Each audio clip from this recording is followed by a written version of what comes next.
Good morning, ladies and gentlemen. You are joining us live at the University of Pretoria Senate Hall. Audience online, warm welcome to you to the second installment of us deliberating on the Vice Chancellor's Colloquium at the University of Pretoria for the 2022 academic year. A warm welcome.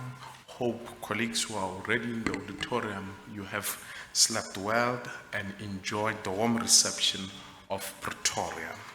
Ladies and gentlemen, without further ado, this session will be chaired by Professor Andre Kitt, who is the Deputy Vice Chancellor, Engagement and Transformation at the Nelson Mandela University. His brief bio reads as follows. Professor Kitt currently holds the Research Chair for Critical Studies in Higher Education Transformation and is the Deputy Vice Chancellor for Engagement and Transformation at Nelson Mandela University. He's a former visiting professor at the Center for Race, Education and Decoloniality, Kennedy School of Education, Leeds Beckett University, UK, and the 2018 Marshall Lillian Glenston Visiting Professor of Human Rights at the University of Connecticut. Andre served as the Director and Deputy Chief Executive Officer at the South African Human Rights Commission and on the Commission for Gender Equality before joining the university sector. Since entering the higher education field, Andre held professorial positions at the Universities of Pretoria, Fort Hare, and Free State. He has been serving as transformation advisor and practitioner in various capacities in the sector.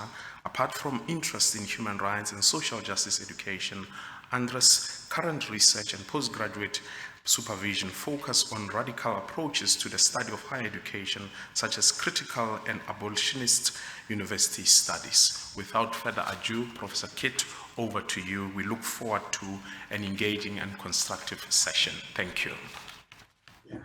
Thank you so much, and a warm welcome from my side as well to this very important session of the colloquium, but also to the organizers and the Vice Chancellor's group for the insight in putting this together. I think it's a key development in our sector and also a key area of work focus that we all have to share collective commitment to.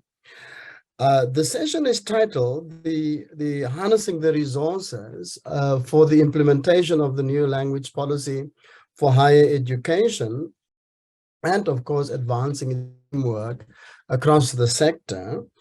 And our ideals for and objectives for this particular session, just before I start introducing our contributors, is to have discussions around an action plan, pathways for implementation and for the future around this particular, complex but very important question of the language policy in our sector. What kinds of infrastructures can we pull together? What executive support is required for this? And how do we knock together an effective implementation model in a way that gives expression to the ideals around the question of the language policy as well? So we will have to engage this morning, friends, online and those in person. We will have to engage from the angle of practical solutions, practical pathways, practical options, because there's a sense in the sector and from specialists like yourselves that we have spoken enough. It's time now for action. It's time to pull our resources together so that we at least, find a way in which we can contribute to the aspirations of our society and our sector from a language perspective, which is of course key for many, many other reasons as well. So with that, colleagues, let me start off, of course, with somebody well known in this area of work, and that is Professor Langa Kumalo, who will kick off the session around harnessing and sharing resources for the successful implementation of the new policy framework. Professor Songa, I will, later on introduce you and Prof. Dan Fadi as well. But let me kick off with Langa. Langa is the executive director of the South African Center for Digital Language Resources at Northwest University. He's also the former director of language planning and development at the University of KwaZulu-Natal. PhD in linguistics from the University of Oslo and an MPhil in linguistics from Cambridge. He also has a certificate in corpus linguistics from the Tuscan World Center in Italy, and is the current chair and coordinator of the African Union isiZulu mission. He is an expert in corpus linguistics and computational solutions for the African Academy of Languages. He is also the chair of University South Africa's Community of Practice for the Teaching and Learning of African Languages, COPAL, and the president of the African Association for Lexicography. He served as a member of the Language Policy Review Working Group appointed by the Department of Higher Education and Training, which produced the current language policy framework for higher education. He is an award-winning author in intelligent text processing and computational linguistics, and recently completed the Oxford Strategic Leadership Program with the Said Business School at the University of Oxford, the UK. Langa, of course, thank you so much for all the work that you've been doing in the sector. We are very grateful and we see awe of your commitment to this particular project. Please take the stage and present. You have 10 minutes for introducing the session before I then switch on my video to give you an indication of the time limits. And many, many thanks, Langa. Andre, for that very generous introduction. And I think you've done a fantastic job introducing this session, and you took half of the things that I wanted to say by way of introduction. But let me say good morning, Mora, Sanmanani, Molweni, etc., etc. Absheni, yes, of course, Program Director, and I wanted to acknowledge you again this morning. Thank you very much for steering the program since yesterday. Colleagues, I think Andre has already introduced our intentions for today, but the two key words are harnessing and sharing. I think now we have a very good handle of what the import of the new language policy framework for higher education institutions is. Yesterday's keynote speaker explicated in very clear terms what it is that we need to do. I think we have been speaking for far too long now. We just have to get on with the task. And I want to share some anecdotal comments from yesterday's deliberations. And I think I agree with some of the comments that emanated from our deliberations yesterday. And it is that we need to be intentional about the next steps.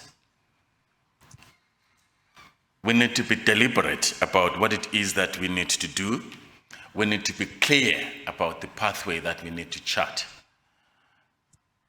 It is not scientific for us to come and deliberate for 2 days and not chart a clear way forward after putting together so many stakeholders in this room and virtually, so many key executive decision makers in our institutions, and not create a very clear programmatic action plan that is going to address the gaps that we have identified, as was presented to us by John Stein, in terms of the language resources audit, what the state of the art is and is beginning to indicate to us. Yes, he acknowledged that they still have to go to a couple of universities to check what resources are available, to check the type of infrastructure that is available, but indications are very clear. We do have milestones that each university has achieved in the space of trying to operationalize the language policy. Most, I think 25 by our last count at the COPAL of the universities have aligned their language policies to the new language policy framework for higher education institutions. We've made a lot of progress in that regard. So now that our policies are aligned, They need to be accompanied by implementation plans. And we are saying, while universities are preoccupied with developing those implementation plans that focus internally in their institutions, but there are sector-wide demands. There are sector-wide imperatives that can actually accelerate the process to implement this language policy. And this is what we need to zero in. How do we harness the milestones that these universities are showing us by way of the state of the art? And how do we share these resources without diminishing the identities of individual institutions, without diminishing the individual competitiveness of our institutions? But how do we harness these resources in such a way that we model a new framework, a new action plan, a new deliberate, intentional, programmatic action that is going to take this issue beyond the conversations that we had last year, that we are having today? We need to move beyond these conversations. And we are very fortunate that yesterday we had vice chancellors in our midst. Today we do have vice chancellors, and we do have the CEO of University of South Africa, whose substructure, COPAL, did convene this colloquium. We have everybody who needs to make a decision today in order to take this initiative forward and stop deliberating and start actioning. So we are hoping that particularly in the last part of our session 8E, we are going to have responsive conversations that respond to the identified limitations that came through the audit, and provide solutions towards unlocking those bottlenecks, unlocking the gridlock, so that we can actually move this forward. We have managed to move the conversation about language from the periphery to the center of the academy. And we do have the vice chancellors here in our midst. We do have the CEO of University of South Africa, who actually chairs the board of that is made up of the university, the vice chancellors of our universities. They are here. They are waiting together with us to co-create a solution that is going to complement the spirit and letter of this DHET language policy for higher education institutions. Of course, we still want more commitment from DHET. We had a very tentative expose yesterday about the funding structure, the funding model. Everything is still tentative on their part, but we are hoping that they are going to come to the party. But it can't stop us from coming up with a clear program, a bankable program that we can even extricate from DHET and say, let's look somewhere to actually attract funding that can oil the program that we would have designed today. We need to move beyond talking.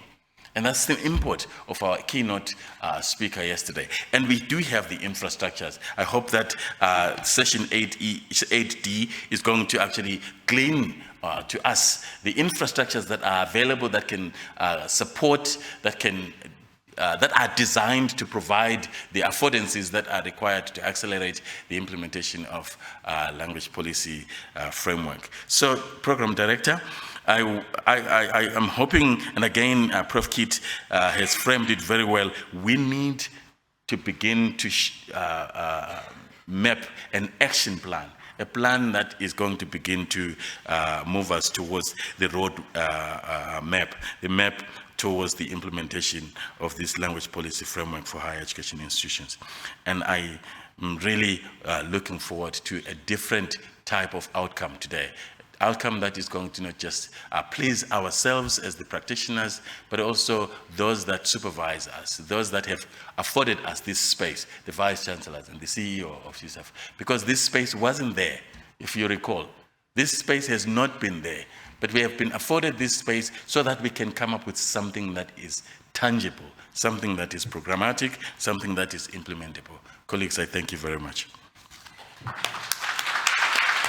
Thank you so much, Langa. That's fantastic. Of course, also providing a sense of the sentiments of where the community of practice would like to go, but also giving a sense of what kinds of resources may be required, but also what is possible just by the way of sharing resources and coming together as a sector. And we will have to think about very carefully how we have structured a collaboration matrix amongst our 26 universities that sometimes just bedevil the kinds of collaborations that we can put on the table and the sharing of resources, not only material, financial, but also intellectual and other kinds of resources across the sector. There is a sense, one can say, especially also within the transformation space, that these are some of the ruling relations amongst universities that we require to dislodge, especially if we want to take further of the key policy imperatives that we are driving at. Can I just get an indication whether Prof. Fade is in the room?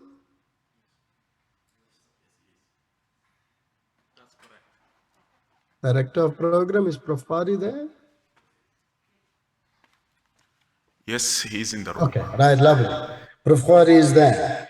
Prof. Fade, it is my pleasure to introduce you, Vice Chancellor of Vaal University of Technology, and of course, prior to your appointment to T, Vice Chancellor of Northwest University, also served as the Senior Manager and Assessment Coordinator at the National Nuclear Regulator and Head of Physics at the my apologies, Head of the Physics Department at the Vaal University of Technology. Prof. Fade obtained a scholarship to pursue his physics studies in the USA at the Ball State University. He has been a member of numerous professional bodies and chaired the education subgroup of the South African Institute of Physics. He holds the following degrees: BSc Physics and Chemistry, University of Botswana; MSc Physics, Ball State University, US; MPhil Environmental Law and Management, University of the North; PhD Physics Education, Potchefstroom University; and PhD Management honoris causa from Hangzhou University, South Korea. He has also recently completed the Oxford Executive Leadership Program at the SAD Business School of the University of Oxford. Prof. Dan, welcome to the podium. Thank you so much for availing time to share your thoughts with us on sector challenges in the implementation of the new policy framework for higher education institutions. Please give Prof. Dan a round of applause. Thank you.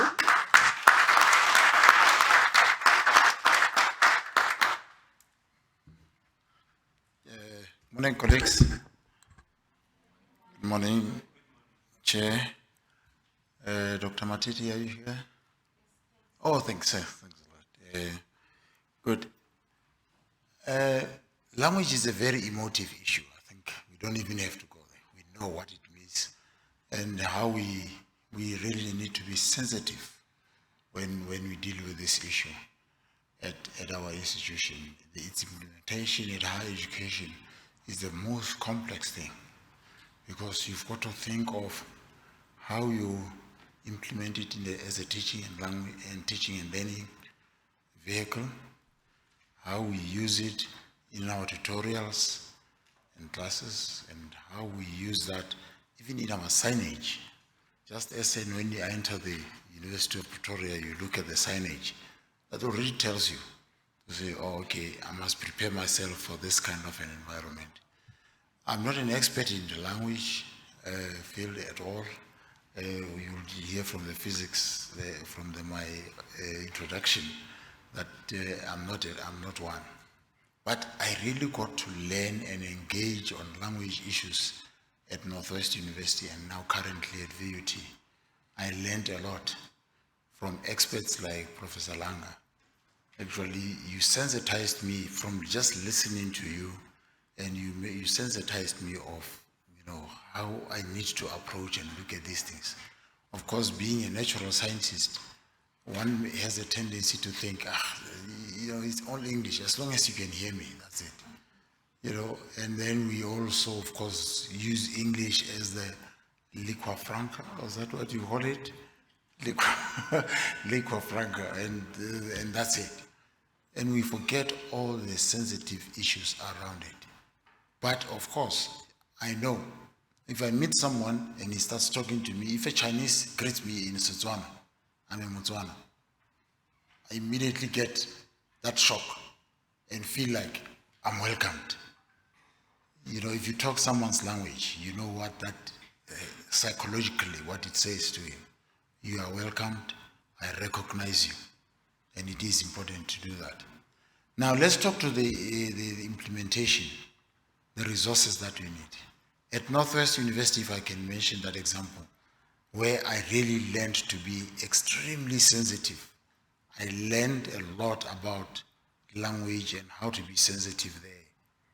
In terms of resources, the university was using the simultaneous translations because it was about functional multilingual policy that was adopted. And then you use simultaneous translations for that. So it doesn't matter what language you use. Of course, the university had decided to adopt English, Setswana, and Afrikaans. Then Sesotho, because one of our campuses is also in the Sesotho area. It had adopted these languages as university official languages. Now, how we use university official languages, of course, we know in ceremonies we will tend to use all the languages and try to display that functional multilingualism. But in the classroom, it will also be a question of what language do you choose to use for that module without excluding anyone. And that is where the trick is. Implementation of the language without, in an inclusive way. If you implement the language in an inclusive way in a group of so many students, we will say English and Afrikaans and Setswana, but it does not mean these are the only students in your class. You may have Zulu students in your class who may feel like, why am I excluded?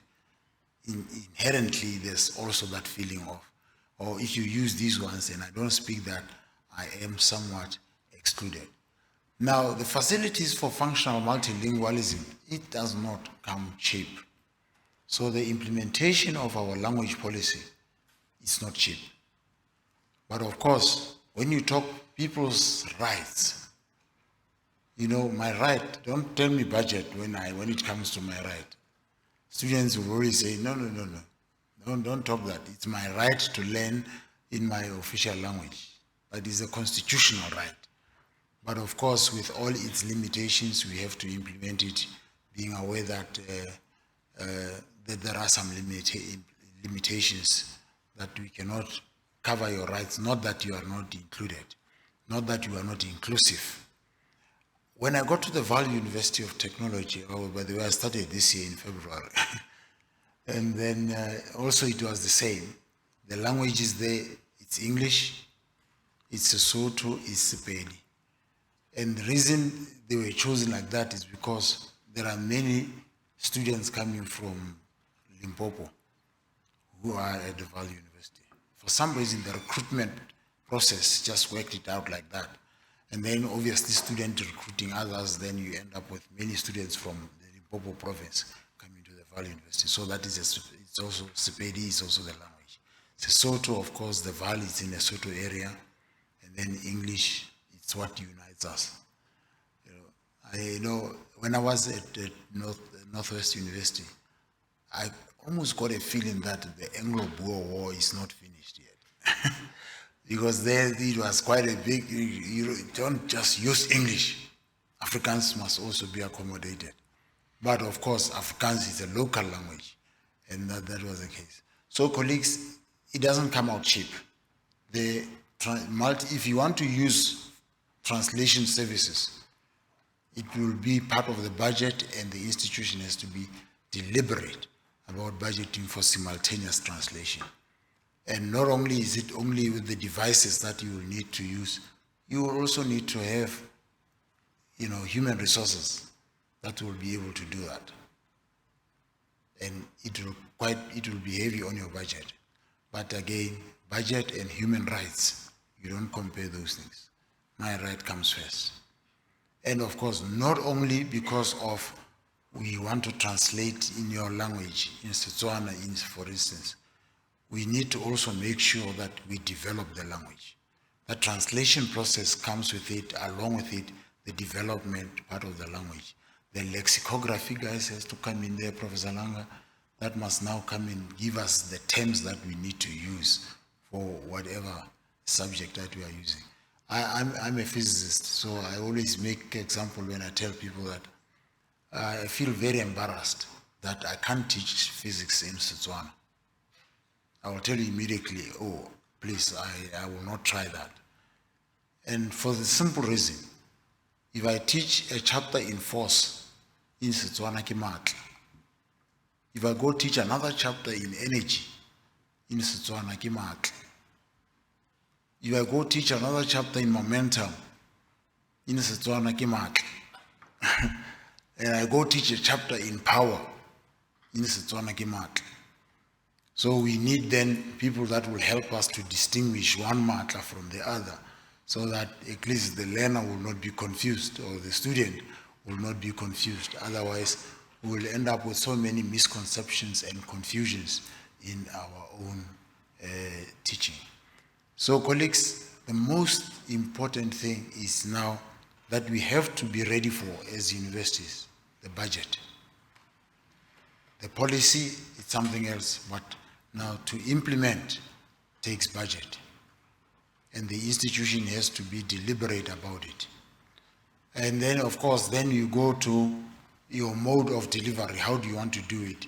In a way that perhaps it may not be too expensive for you. You may decide to say English, it's a teaching language in the classroom, but when you go for tutorials, then you can choose which other language that the institution commits itself to, that you can make that available. And also for the material, of course.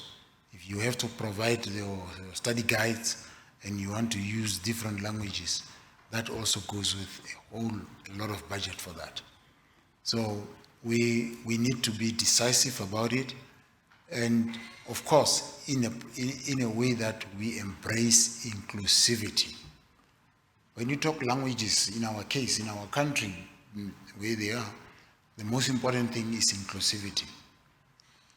I can tell you, the minute you accommodate another person in terms of language, I've been through that deliberately at Senate meetings, where if you go and allow Afrikaner to speak in Afrikaans, and then the English guy speaks in English, then the next thing you're just going to hear Shangaan. And the professor is going to speak deliberately in Shangaan. He's sending a message that, no, I'm not included here. What about inclusivity? But if you actually do it constructively, then there will be no reason for anyone to feel excluded, but to understand the logistics of which language and why the university committed itself to those languages. Colleagues, I think that's all I would say. But of course, then it means in terms of your material development, I think those that have already started doing that have seen how expensive that process is and how important it is anyway. It is very important. At Northwest University, we even went to the extent of, when you look at the minutes for council, the minutes for Senate, they will come in all the three languages, in Setswana, English, and Afrikaans. And you can imagine the resources that you will need to provide those translations. Colleagues, thank you very much. This is just a way of food for thought, and as we engage with this implementation, know the implications of these and what to be sensitive to. And from time to time, as a manager, I listen to the specialists, because without listening to them, the likelihood of you going wrong, just like that, because you are not aware of the sensitivities in this. So I have to have a specialist in my office that I work with closely to make me aware of, what the literature says, and not only what the literature says, and the politics, because this is a political issue as well. it's an emotive issue. So I will always advise managers to stick very close and work with specialists to avoid any unintended consequences in this implementation. Thank you very much.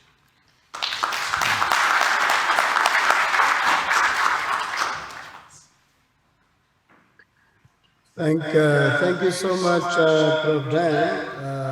That's great food for thought with regard to the implementation challenge that's resource-based. But just to add, especially to Langa's earlier interventions as well, as to what would be those particular first steps to get the ball rolling around our language policy, because we have to start somewhere in driving this in the right direction. But also, Prof. Dan, your question around budgets and policies, and the fact,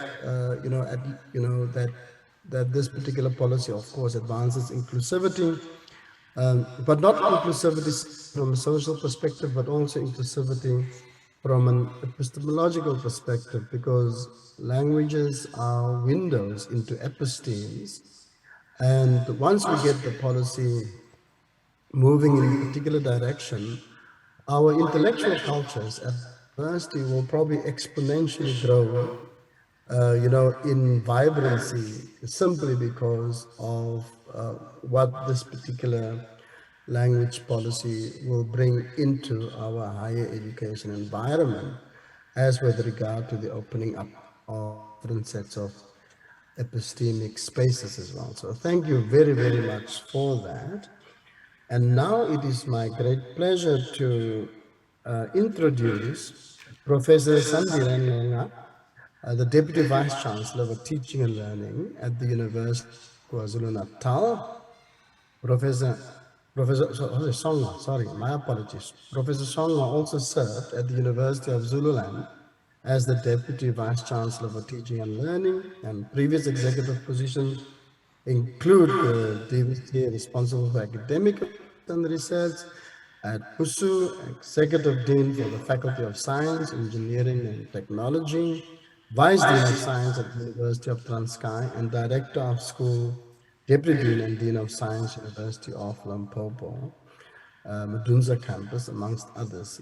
Country coordinator responsible for physical sciences in the project of GeoPagia in South Africa, Botswana, and Swaziland. He holds a Doctor of Philosophy from Queen Mary and Westphal University of London in organic chemistry with a medicinal slant. Prof. Songa has read more than 70 conference papers and published more than 70 articles in local and international journals and books. Please welcome Prof. Songa to the podium. Prof. Songa, thank you very much. Thank you, Andre. And thank you, colleagues. I am going to share my screen because I'm going to make a presentation. I hope to be very brief with this presentation, and so that perhaps I do not deprive colleagues of the opportunity for questions, should that opportunity be necessary. I do want to note also that my colleague, Kumbulani Ngadi, is probably in the audience. So let me acknowledge the program director and greet the Vice Chancellor, Professor Kupe, and also the CEO, Dr. Matutu, and acknowledge Professor Kumalo, Professor Mzanga, and generally extend a warm acknowledgement to all our Vice Chancellors and their DVCs from across the public universities, and all executives as well, and everybody in the audience. Was tasked to speak on the topic of the role of management in enabling the language policy implementation, and I'm going to do just that. But before I do that, colleagues, permit me to just take a small 1 or 2 minute point of departure. My own personal point of departure in this discourse is more on the deeper cognitive and perhaps even pedagogic issues on language in South Africa. To be precise, I have always been asking the question very pointedly to say, when and how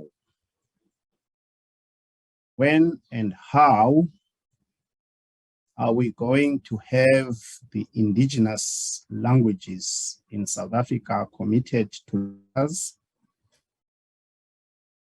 And when will our children in the schools and our young people in the university be able to learn in their mother tongue unless they wish otherwise? When will our people in South Africa be able to engage in business freely in their own mother tongue without impediments? When will that time come? Because that time is not here yet. My own point of departure is based on the realization that exclusion already present when you do business, whether it is learning or trading or any other business in a language that is not your own. Even with interpretation and translation, exclusion is already present. There is a barrier that you must overcome before your communication is free. I think I like the example used by Professor Kwari because it illustrates my point. If you try and learn physics in any way except your indigenous language, you are already excluded in one form or another or to some degree. Therefore, I've always been saying that this matter to me is of sufficient importance to be elevated to a level where politically and at government level, there is commitment to a national plan of action with timelines and timeframes, which says to the people of South Africa, you will achieve this status with your indigenous languages in 20 years or 30 years or 50 years, whatever the timelines are, because that's what the people of South, the indigenous people of South Africa are trying for. At the moment, all indigenous languages are suffering from some form of exclusion. So let me come back to the debate that we are in today to address the question of the role of management in the implementation of the language policy framework. As we know, all universities are generally structured in similar ways. From the top, you have your council, senate subcommittee, and other substructures. So in this presentation, we will take that point of departure As we are gathered here today for the second time to discuss this important matter, we want to chart the way forward insofar as the new language policy framework and its deliverables. I dare say this is a sensitive topic, as my VC from VAL has already mentioned. The last issue is a human rights issue. Once again, my Vice Chancellor from VAL has made this point, and it is also a social justice issue. It is high time, therefore, we deliberate on this matter with very clear intention. What steps are we going to take individually and collectively to elevate the status of individual languages? How is the executive going to make sure that the promulgated language policy framework is realized at all levels of university? Where is this? What is the basis of all this? It's the declaration, UN Declaration of Rights of Indigenous People in 2007, and United Nations System-Wide Action Plan, and the revised, including the original and the revised new language policy framework for public institutions. And UNESCO declared the Decade of Indigenous Languages 2022-2023. Language, as we know, is interlinked with culture, identity, and socio-political and economic development. These are the main areas of exclusion of indigenous people due to alienation on language. Our past has not been kind to the plight of indigenous languages. Luckily, we have classified a classical case story of Afrikaans that we can use as our reference in improving the currency of our languages. You know, somebody said to me, the Afrikaners had 4 critical steps. The first was the commitment of this language to letters. Also the commitment of learning and business to Afrikaans literature. The third was to ensure that business and learning is conducted in Afrikaans. And the last one was to South Africa, completely Afrikaans speaking.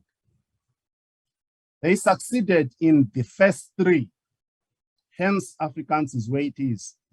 They failed in the last one. So it is possible to do such for indigenous languages. Not necessarily following these 4 steps, but it is possible. Language intervention to improve student access, success, and reduction of attrition. At the UKZN, we have first and foremost legislative and policy provisions. The following. The UKZN language policy is in keeping with the legislative provisions. University Charter, Republic of South Africa, Act 108 of the Constitution, the Higher Education Act of 1997, the National Language Policy Framework of 2003, Language Policy of Higher Education of 2002, the Use of Official Languages Act of 2012, Penn Salp Act of 1995, the Promotion of Access Information Act of 2002, and now the Provincial Language Policy of revised Provincial Language Policy of 2020. At UKZN, if you look at the stratification of the management roles for the benefit of the implementation of the language, the new language policy, it is exactly as to be expected in what I outlined earlier. You have council, senate, and then you have the 4 colleges. Then you have the professional services. So between the colleges and the professional services, you are covering the entire university. At the center of this is the University Language Board. The University Language Board makes its report annually to Senate.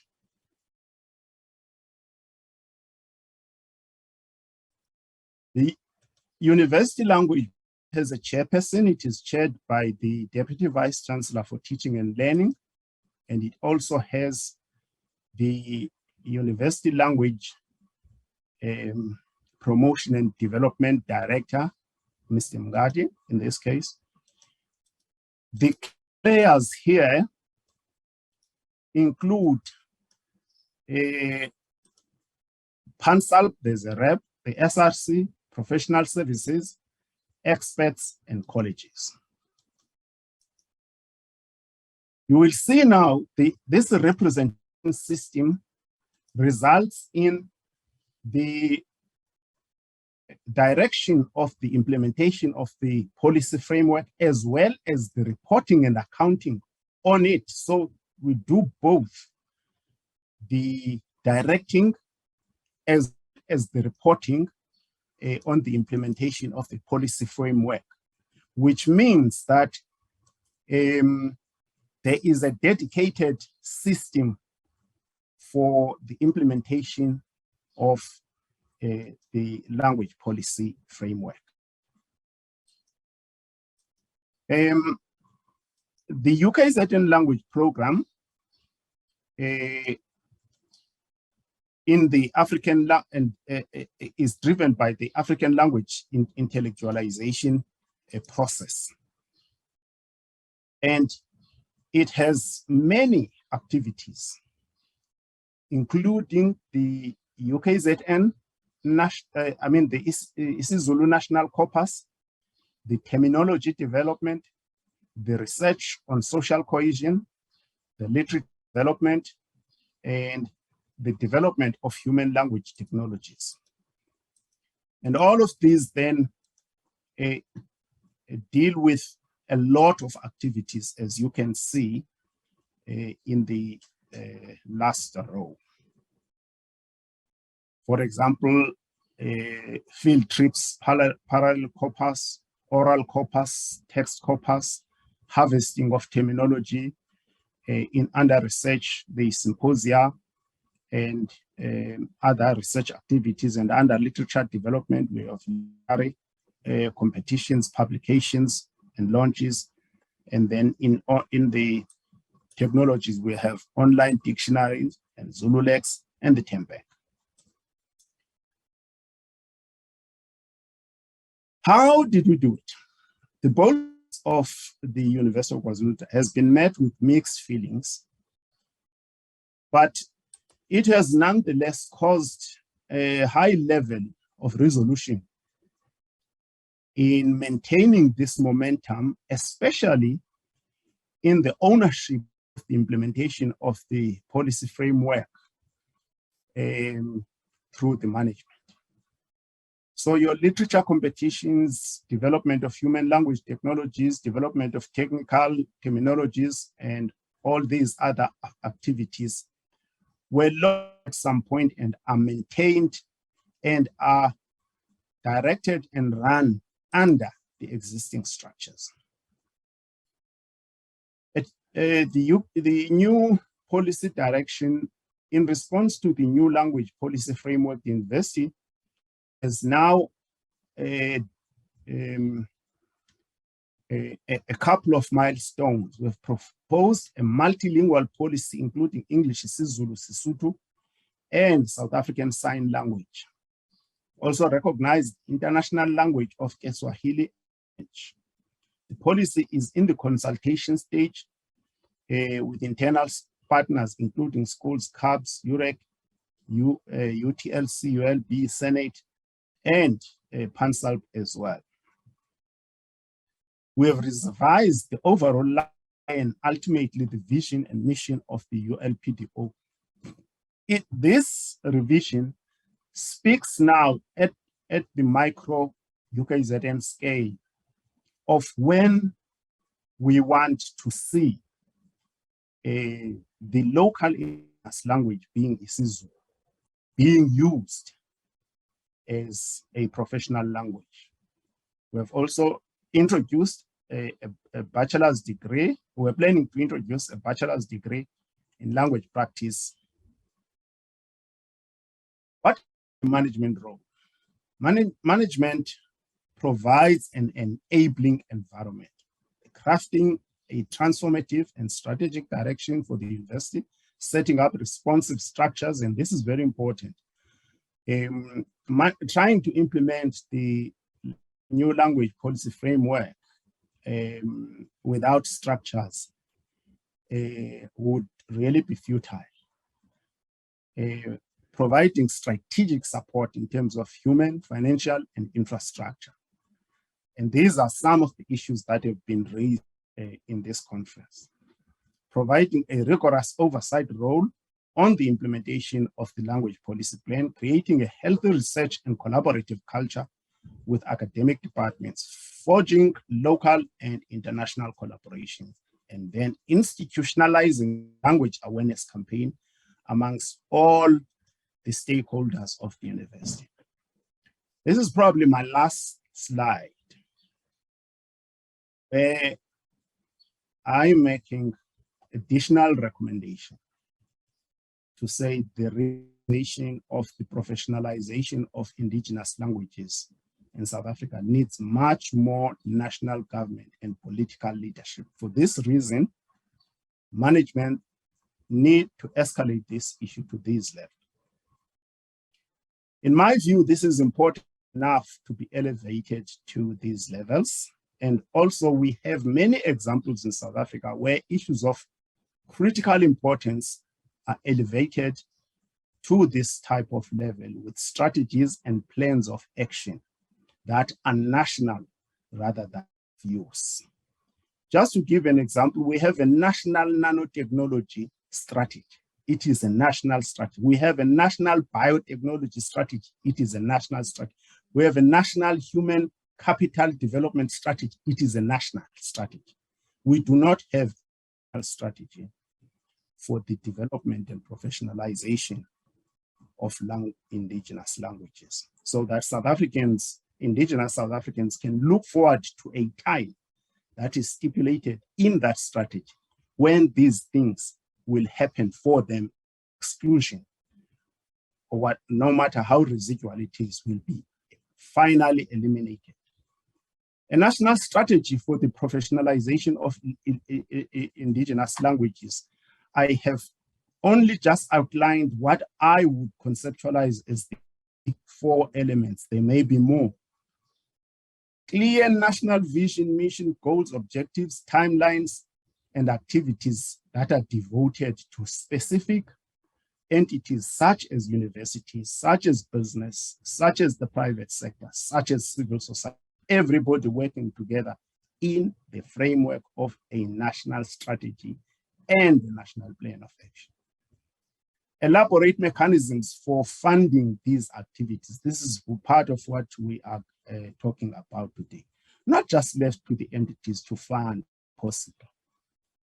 Partnerships between government, higher education, parastatals, private sector, and civil society, and also forging local and international collaborations. For example, at UKZN and other universities, we have a very important international collaboration called BACO. Once again, as I close, indigenous South African languages must be committed to letters. All literature necessary for learning business must be committed to indigenous languages. Ultimately, the purpose is such that no South African child ever has to learn in a non-mother tongue unless they want to.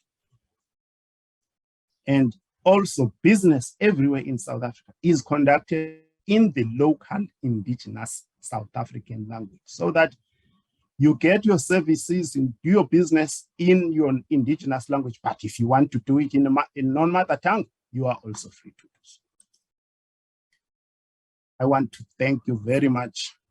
Siyabonga kakhulu bayadanki enkosi kakhulu ngiyaleboha kakhulu.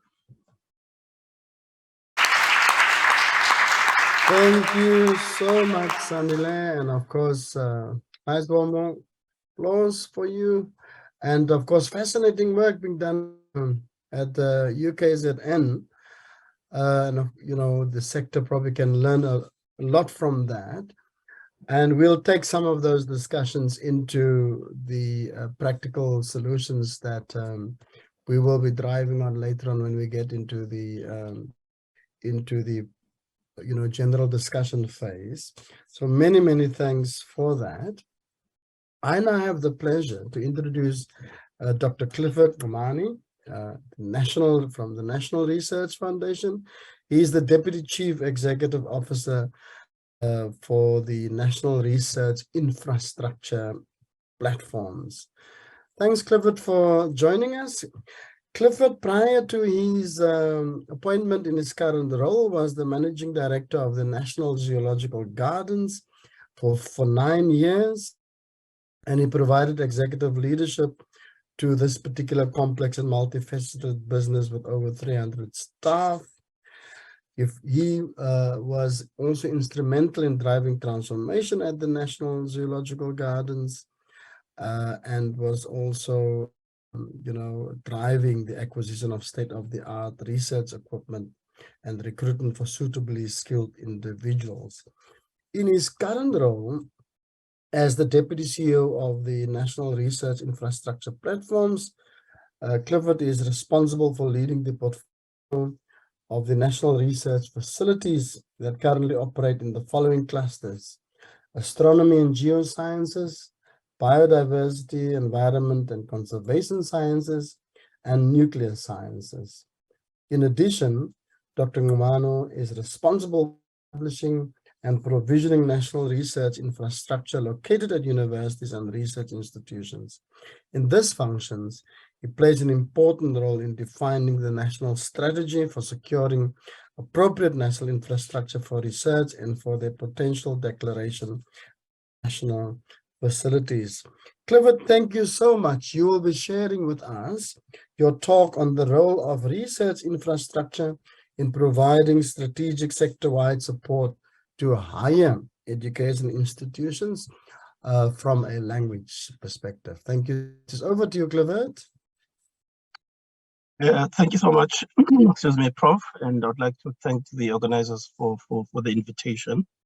I'll just cut right to it. Perhaps a slight modification, Prof. Kit. I would not necessarily speak about languages per se or focus on languages, but focus on a broader sector-wide support that research infrastructures can provide. And one can then look in terms of the types and kinds of research infrastructure that would support language development, such as human language technologies, as we have in the form, of SADILA. And I was glad to see Prof. Langa is in the meeting. So I will give my perspective, my talk from the perspective of the strategic orientation and the strategic intents of the NRF around the issue of how we provide research infrastructure to support the broader science system, but obviously higher education institutions in South Africa are probably the biggest player in terms of our national system of innovation. So us as the National Research Foundation, we get our mandate from the NRF Act, and within that, we've got the responsibility of developing, supporting, and maintaining national research facilities, which are at the apex of the research infrastructure provision, continuum. The lowest being obviously the provision of individual research equipment. So that's where our mandate comes from generally, and in the context of provision of research infrastructures. Briefly, research infrastructures, as has been defined in many places, but I use the European Commission definition, of them being facilities, resources, and services that the science community can utilize in order to conduct scientific research and technological development and innovation. And we, as the NRF, have a vision of a knowledge enterprise that is enabled by domain balance. That means you are looking at natural sciences, engineering and technology domains, human science, social sciences, and across the different domains of science that are fit for purpose, that they've got to be specifically designed to achieve a particular strategic intent in support of the science system. And there's no point in having research infrastructures that are not compared at global level. In conjunction with that, we believe that they need to be integrated in that you need to have a diversity of a portfolio of research infrastructures that are able to talk to one another and articulate well from the lowest levels of research infrastructure provision to the apex level, such as with the national research facilities. They've got to be scaled, excuse me, particularly to the national level, so that we tend to move away, from individual, priorities and desires to system level focused research infrastructure provision. We also believe that they need to be differentiated in that we must be able to, between the Department of Higher Education and Training and the Department of Science and Innovation, look at how do we differentiate our responsibilities between providing well-founded laboratories, particularly for higher education institutions, in conjunction with their program quality mix on the one hand, and at the highest end, the DSI and NRF providing the highest of research infrastructures. And that we need to see these through a national lens, and that we try and abandon a more parochial, selfish, institutional or individual-based approach to research infrastructure to look at the needs of our national system.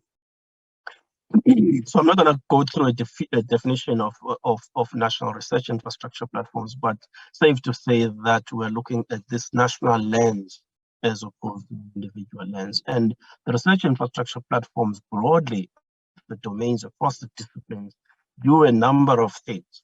They drive discovery science. You can't do cutting edge science unless you've got the appropriate research infrastructure and the supportive environment to allow you to do so.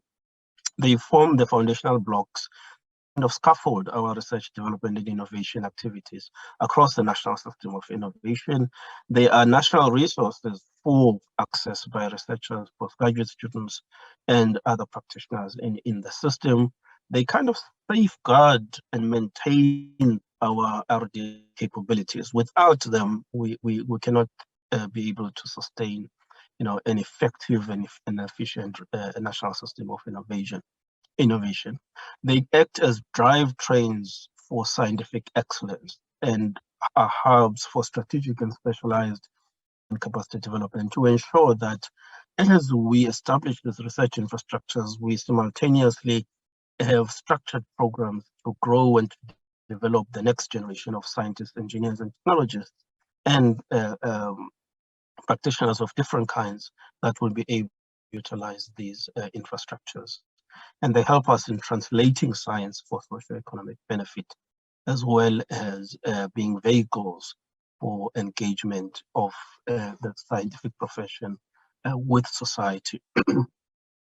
And then they also do enable a number of things, in terms of how we optimize resources, of how we ensure that there's scale, or how we ensure that there are effective mechanisms and processes and tools and capacities for running and operating the research infrastructures in support of national science system. At the heart of it, what we want to be able to do is to ensure that the national science system has got the requisite research infrastructure that will drive scientific discovery, that will promote and entrench excellence, that will foster innovation, support the training of the next generation of scientists, engineers, and technologists, and enable us within our different domains to engage with society such that our scientific endeavor has a broad positive impact on the different aspects of society. So there are a number of strategic considerations that I think we need to look at. One is that we, as I said earlier, we need to adopt this national lens approach so that the provision of research infrastructure goes beyond the individual or institutional interests and abilities. We need to look at how do we provide a platform approach or adopt a platform approach so that we are not so much focused on individual pieces of equipment or individual platforms, but we have integration and we worked in constellations of capacities and resources that provide broader platforms for our science.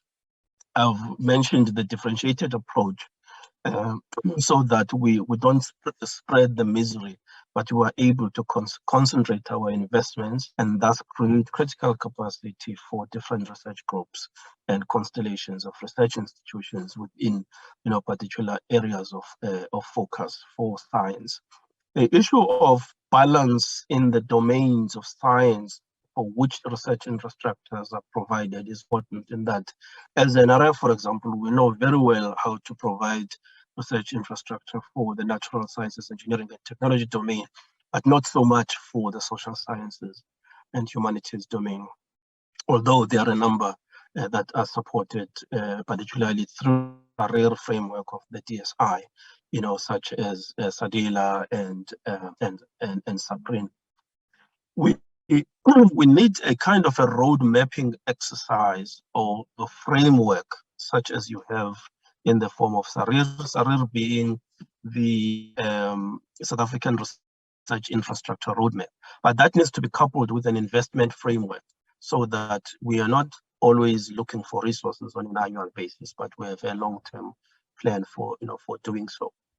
And the last thing is to ensure that the development of our research infrastructures is coupled with structured approaches for growing the next generation of scientists, engineers, and technologists across the domain. So I wanted to conclude with this, but perhaps before doing so, I thought there are a number of specific things that we as NRF are looking at pursuing over the next few years. One is that for those domains in the science, engineering, and technology areas, we need to develop a technical cohort that will be able to cover the whole continuum from the technical vocations right through to developing scientists that can design and integrate into systems their own instrumentation. We need to be very focused on the diversification of the research infrastructure portfolio so that it includes the humanities and arts and social sciences. We must ensure that whatever research infrastructures that we adopt or develop, they underpin a flagship agenda at a national, regional, or local level, or enable us to pursue strategic intents such as was referred to by Prof. Song earlier in terms of driving particular transformational changes in our academic system. We've got to grasp the importance of integration and coordination and ensuring that the way that we support and develop these research infrastructures ensures quality, integrity, and sustainability, and allows us to plan across funding and budget side, both at the government and at an institutional level. And also quite important is the issue of trans-domain and transdisciplinary research agendas being a default feature of our approach in terms of how we pursue and advance science, so that we can establish infrastructures that support that agenda. And then finally, without linking research infrastructures to the foundational disciplines, we are not going to go very far. And particularly in the context of language, we need to go back to what does language require in research setups, in terms of research environments, in terms of research infrastructure that will accelerate our desire to lift, the indigenous languages in particular to be utilized as core scientific and professional and business languages. So, thank you, Chair. Thank you so much, Clifford. Very, very interesting work being doing around the different sets of infrastructures.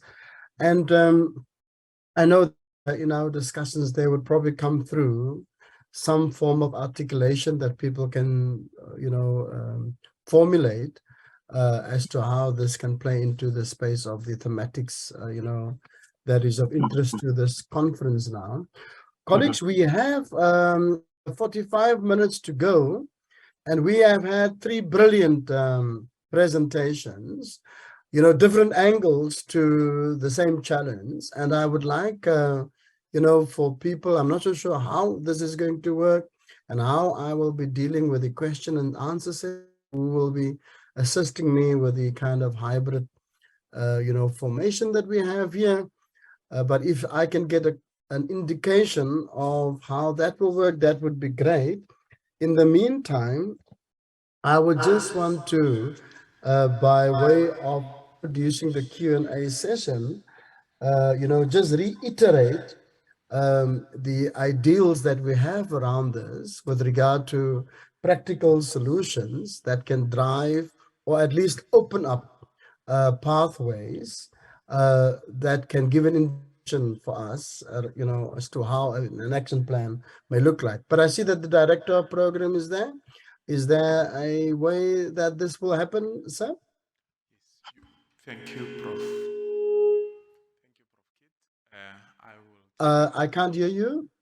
Can you hear me now? Can you hear me now?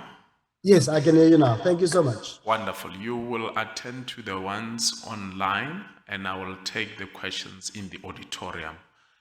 But they will still be audible for you to be able to run with the session. Is that in order with you? That's perfect. Thank you so much. Wonderful. Thank you so much. Would you Okay, great like stuff. to start with the audience online, if there's any questions? I can't see questions here as yet. So if there are questions in person there, then you can shoot. Okay, wonderful. In the auditorium, questions? We have one. Can we take a round? Another question for this session, colleagues? There's two. Last hand for this round in the auditorium. Okay, we'll just go with the two for now. Over to you, ma'am. Please introduce yourself for also Prof. Kit to be able to capture your question. Thank you. Thank you so much. Thank you very Program much, Chairperson, and thank you very much, Professor Kit. My question, okay, before I ask my question, my name is Nobuhle Hlongwa. I'm from the University of KwaZulu-Natal. I have a question for Dr. Clifford Ngcoweni from NRF. You have, in your presentation, you have highlighted the sector-wide support in terms of what you give to higher education institutions. But like I did not hear you saying something about the current NRF chairs that deal with the promotion of African languages in higher education. I am aware of one of two. So we would like to know, as COPAL, what are some of the strategies in terms of increasing the pool of the research chairs, because our universities are research-led, and also in driving research in African languages. We rely on the support of the NRF to increase on these research chairs. Thank you very much. Thank you. Second question. Thank you very much, Program Director. My name is Petiwe Matutu. Good morning, Cliff. Can you hear me?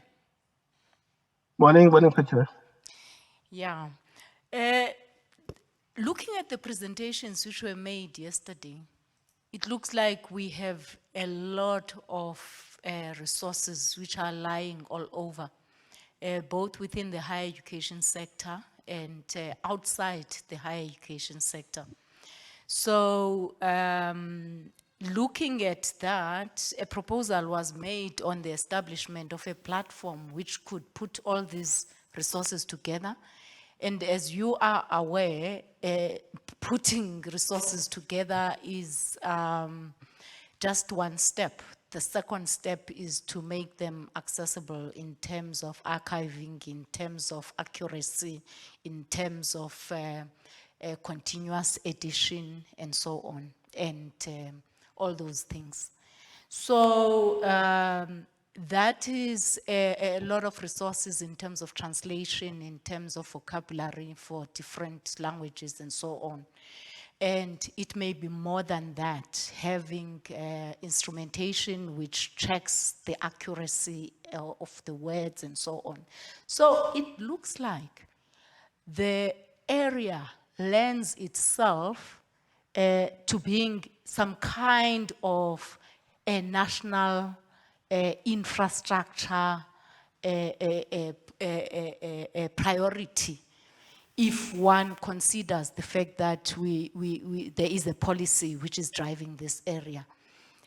So what would be the first step for us to get this platform developed? And would you consider the NRF to be the appropriate driver, considering your strategy, which is to diversify the disciplines that you're currently offering platforms on? So we just need a clear direction. I saw you talking about well-founded laboratories. It appears as such. However, you can see that it goes beyond the teaching and learning. Once you have this platform, it will also contribute towards the research. It's quite fundamental in terms of the research provision. It appears as if it's just for the utilization for teaching and learning, but there's a lot of research which can come out of having such a platform. Thanks. Professor Kit. Yeah, thank you so much, Chair.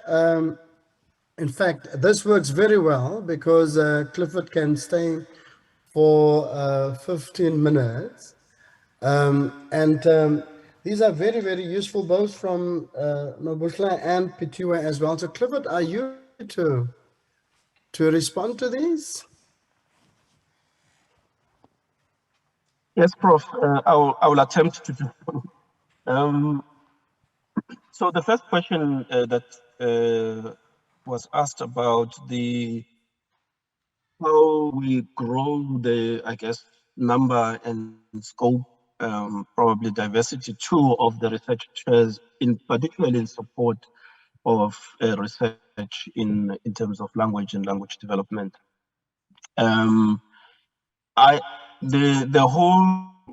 All of the instruments of the NRF, well, I guess DSI, NRF, we are undertaking a process of review in terms of understanding, given our experience and what we know the system needs, and our projection into the future, and also looking at the NRF's own strategic positioning going forward. There is a process of review and reflection on the various research instruments, research support instruments, and the research chairs are one of those. And recently, a reflection series, I guess, if you want to call it that, I think in the last week or two, to look at what has been achieved through the research infrastructures and what lessons and experiences have been, and how we could. So I wouldn't want to venture too much into detail on that one, but I think it will.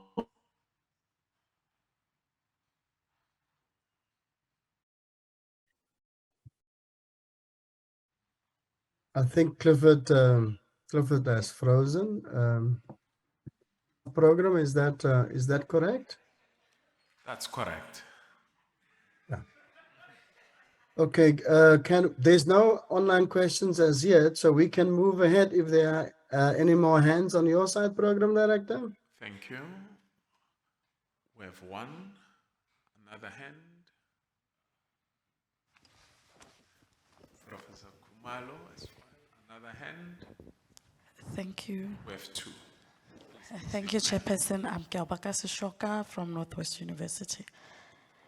I want to pose a question to Prof. Langa and Prof. Kwadi. How do we, as institutions of higher learning, share resources and develop our languages without being competitive?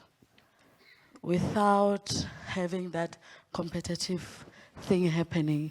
And how do we collaborate freely without, on language matters, without being competitive? Thank you. That's exactly where we need to go to. Thank you so much for that direction through the question. Prof. Kwade and Langa can respond. I just Sorry, want to Prof. check with the Kit, program there's another question. director. Okay, sure, please go ahead. Before Prof. Kwadi responds, can we take another question? Thank you. Professor Langa. Thank you, Program Director. It wasn't going to be a question. Dr. Matutu had actually posed an important question to Dr. Kulmani and before he dropped out. And I think the second question then lends itself to what Dr. Matutu posited to Dr. Kulmani in trying to seek from him, from the NRF perspective, what type of national infrastructure priority needs to be set up in order to respond to the resources that are outside, and some of them are within the higher education sector, that need to be pulled together in order to advance this process. And I thought I could, but then she has made a pointed question to both myself and Prof. Kwadi. And in trying to tie together these two, I want, and I'm now wearing, I'm no longer Copal chair, I'm now wearing my hat as Executive Director of SADILA, which is a DSI infrastructure that Dr. Kulmani spoke to in his early in his early presentation. And please, I want to put out the disclaimer that you already see where this is going. SADILA is set up to do exactly what Dr. Matutu was proposing. How do we set up a national infrastructure that actually can harness the resources inside and outside the academy towards formulating a national infrastructure approach to the questions that were articulated by Professor Song. SADILA is set up to do just that. And it's very difficult to point the entire room to ourselves, because you get the conflict right there. But it is set up to develop and provide resources for the development of African languages. Sorry, for all the official languages, not African languages. The emphasis here is African languages, but for all the 11 official languages. And it is and I think if you follow the presentation by Dr. Komani, it is set up to take away that conflict that exists within the higher education sector by setting up an infrastructure that is integrated, that is national in its outlook, that actually has a very differentiated approach to issues of national priority. And it is for the USAF and the community of practice to say, whereas we want to keep our competitive edges with the resources that we have developed, but if we want to look up to an infrastructure that is at least outside the academy and can provide these and can draw, share, and even develop resources that we require for the development of all the African languages in particular, and support Afrikaans and English, because those need more of support than instrumental development. Then SADILA is set up to do just that. It is hosted at the National Northwest University, but it is a national infrastructure. And we are grateful for the generous hosting arrangements that we have at Northwest University, but our work is really a national agenda that actually supports all the official languages, from the development of data sets to the deployment of technologies. And we have deployed a couple of those technologies. It's just for universities to know what technologies are at our infrastructure and how to access them. And they are accessible. All of the things that we have developed are copyrighted under CC, so they are available for free to the sector. But we can have that conversation if I put my other lenses as Thanks, the chair of Langa. COPA. Langa, just to come in here, Clifford is back online. Oh, yes. So I just want to also give him some time to respond before he disappears again. But thanks for assisting in pulling those two strands together. Useful. Director of Program, can we get Clifford just to respond? And then I would also like both Dan and Sandile also to come in, please. Sure. We can start with Professor Kwadi. First Clifford, Director. Oh, okay, sorry. Clifford is online. Clifford, you are muted. My apologies, I'm in transit, so I had to try and make a plan to connect. Wait, to answer the second question around where's the location of this kind of constellation of resources and locus needs to be, and I think that there are already initiatives in place with regard to support and the provision of the necessary research infrastructures and other resources. And as I think Prof. Langa mentioned earlier, the SADILA is one of those in the context of human language technologies and related digital humanities. And I believe that the NRF is in a way a very appropriate location in order to serve the entire system and provide the necessary coordination of both capacities and resources that will enable us to take things forward on this matter. But it's obviously working with all the institutions that have different levels and different types and different foci in terms of expertise, resources, and the infrastructure.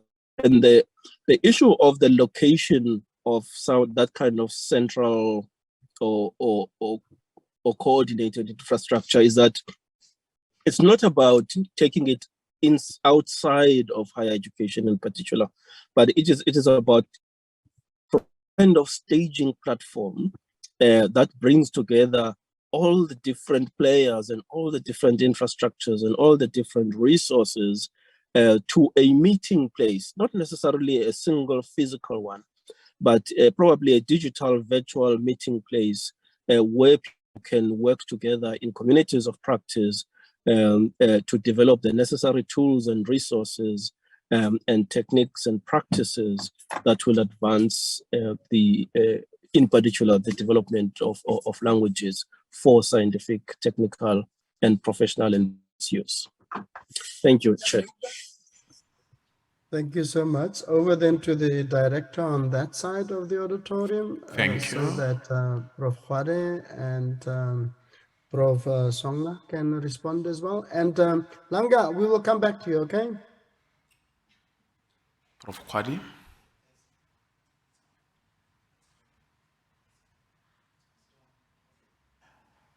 Yeah, no, thanks a lot for that question.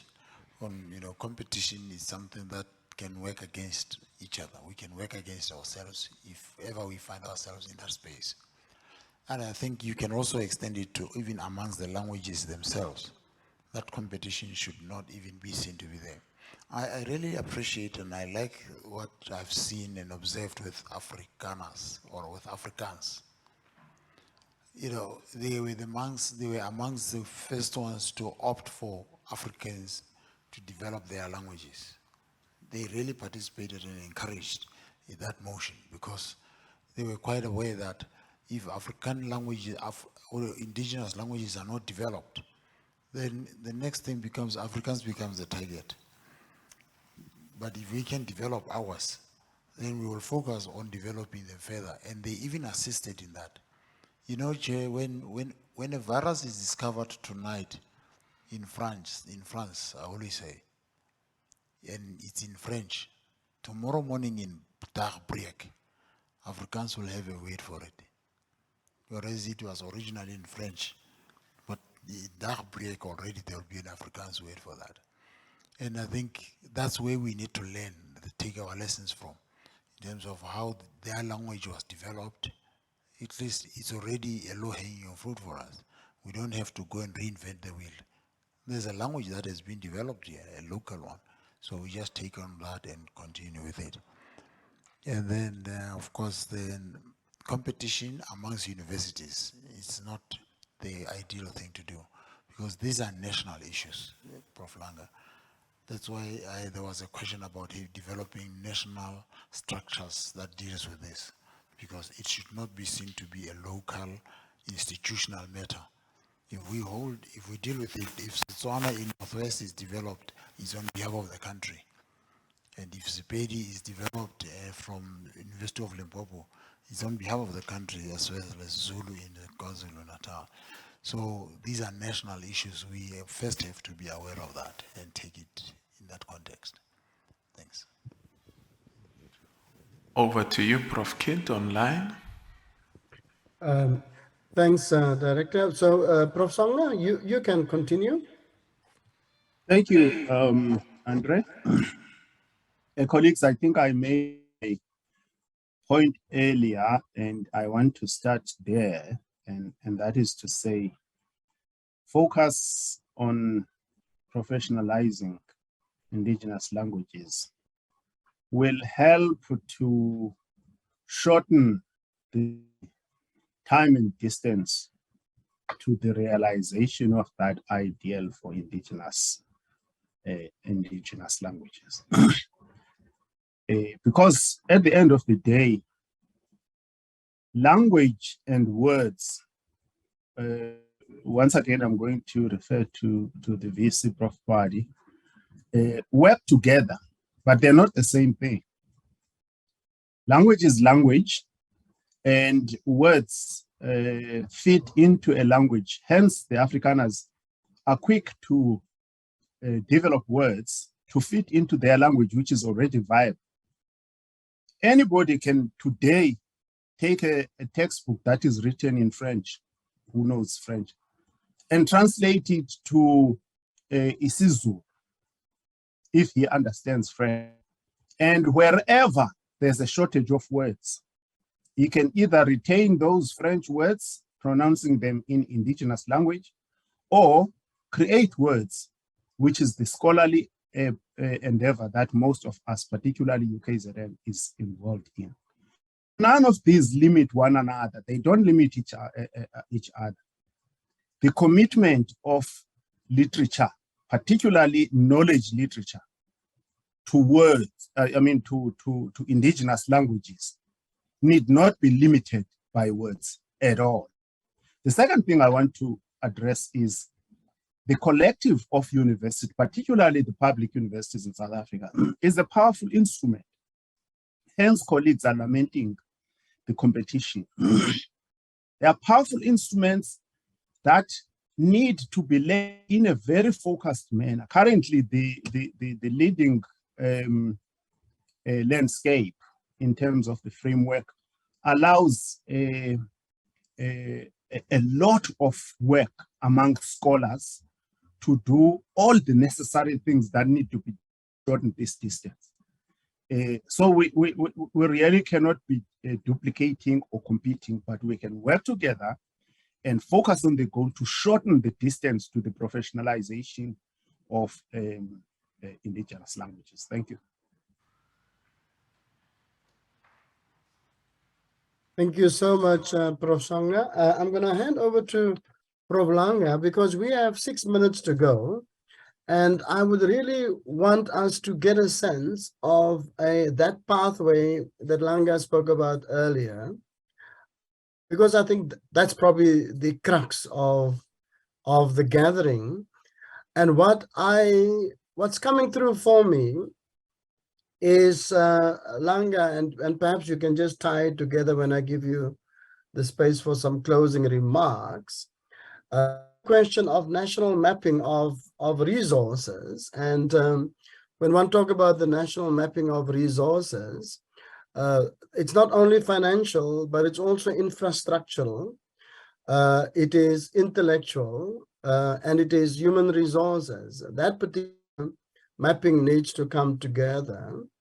And of course, that will then unburden the resources resident within the sector. And within complex systems, there are always resources that are latent that needs to be activated, different ways of working. So Langa, that would be the first area of work. But of course, parallel to that, as Dan's input, one requires a big drive towards sufficient resourcing of the policy framework. That's the one. And the second one, of course, in terms of Sandile's input, one would require this particular kind of commitment within the university system, both as a sector, but also as individual institutions. And then there's a resource that I think we sometimes struggle to activate, and that is the resource of relationality and collaboration. And those resources, of course, are the resources that comes into play once we have the broader mapping exercise in place that deals with pathways to drive the implementation of the national policy framework, in directions that truly advances our language imperatives. Now, Langa, so I hope, and I know that you are so committed with your team, especially the colleagues also from our own university who are strongly represented within this project. I know that the key concern and the key worry for this community of practice has been, what are the practical pathways that we should pursue to give practical and lived expression to the policy framework. So Langa, so we have 3 more minutes before the session close. May I call on you to just as the session introducer, just to capture some of those ideas that you sense that came through, so that we can take further? Prof. Kid, before Prof. Langa sums the session up, can I request that we take 2 more? There are 2 more questions in the auditorium. Oh, I didn't even know there were more questions, but is it okay if we go over time? It's not a problem for me. Yes. With the organizers? Okay, Yes. perfect. Thank Sure, you. sure. Colleagues in the auditorium, Prof. Moyo? Nkomo. I beg your pardon, sir. Good morning. My name is Dion Nkomo, NRF Sachi Chair for Intellectualization of African Languages, Multilingualism and Education at Rhodes. Mine is not a question, but a quick input, sort of inspired by the question that Prof. Hlongwa here asked, and Dr. Matutu, as well as Prof. Kumalo.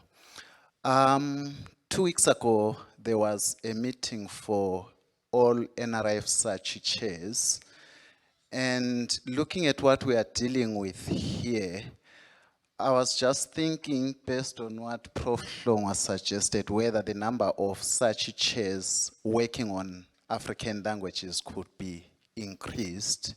But I do have a different view.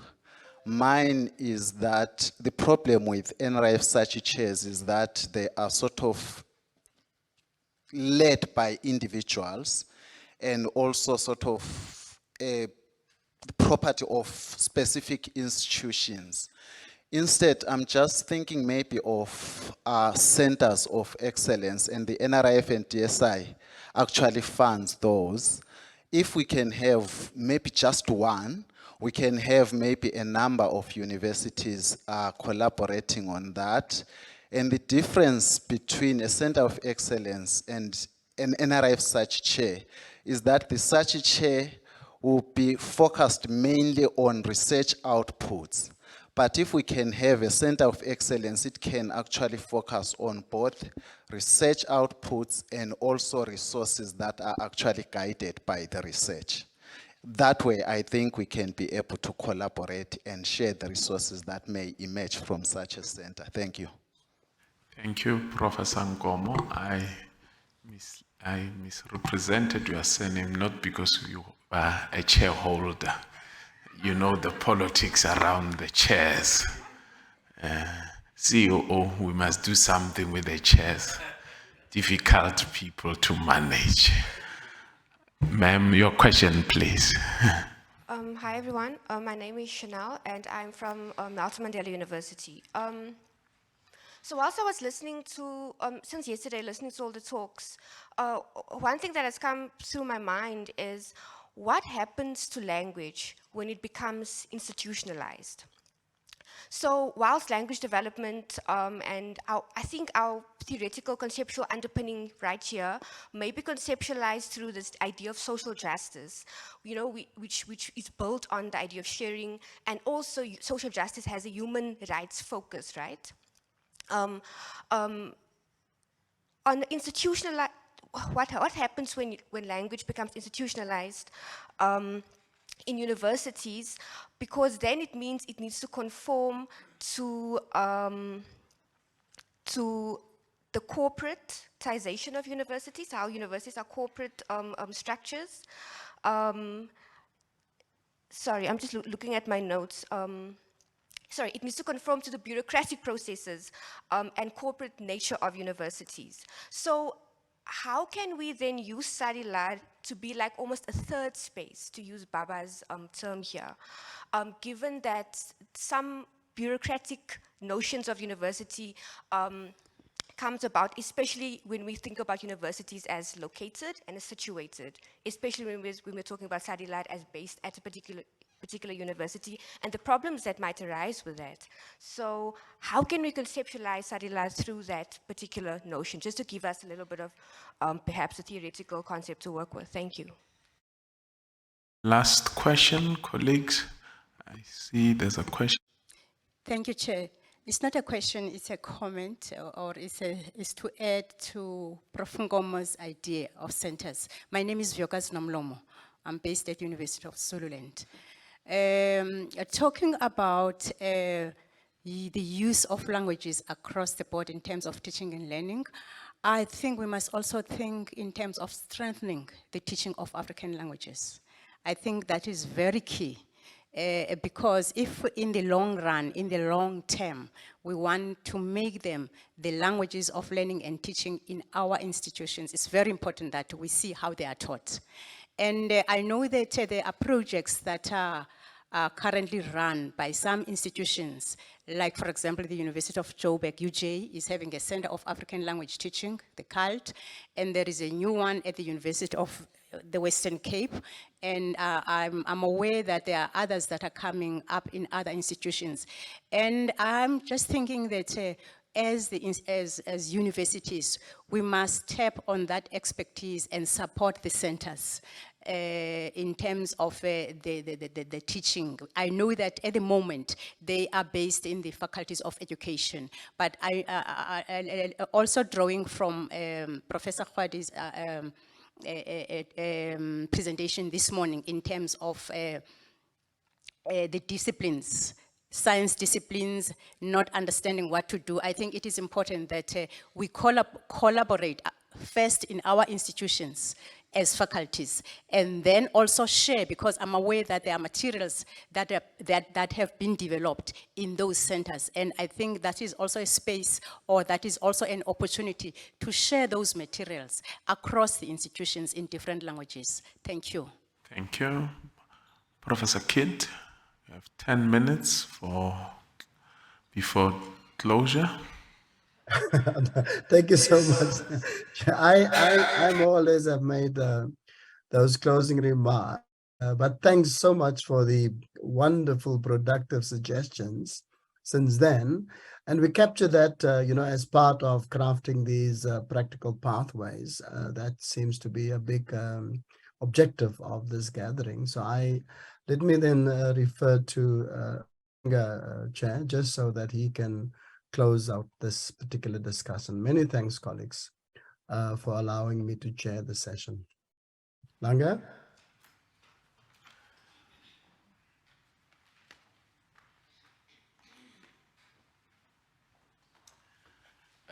Program Director and Chair, Prof. Kit. Colleagues, I think a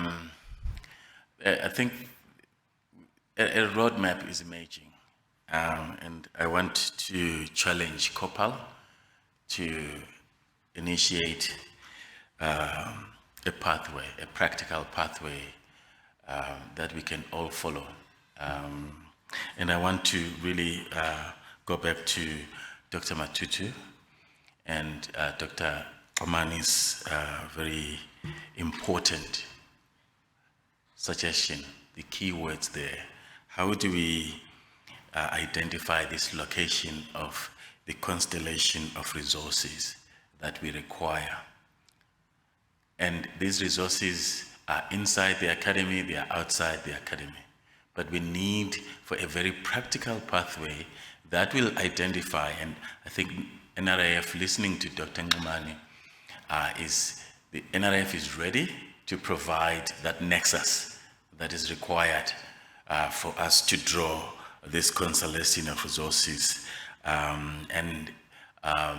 Suggesting to look at SADILA as a research infrastructure that is already mandated by DSI to expand its mandate to link to language policy and resource development from DHET, because SADILA is funded by DSI and the language policy is driven by DHET.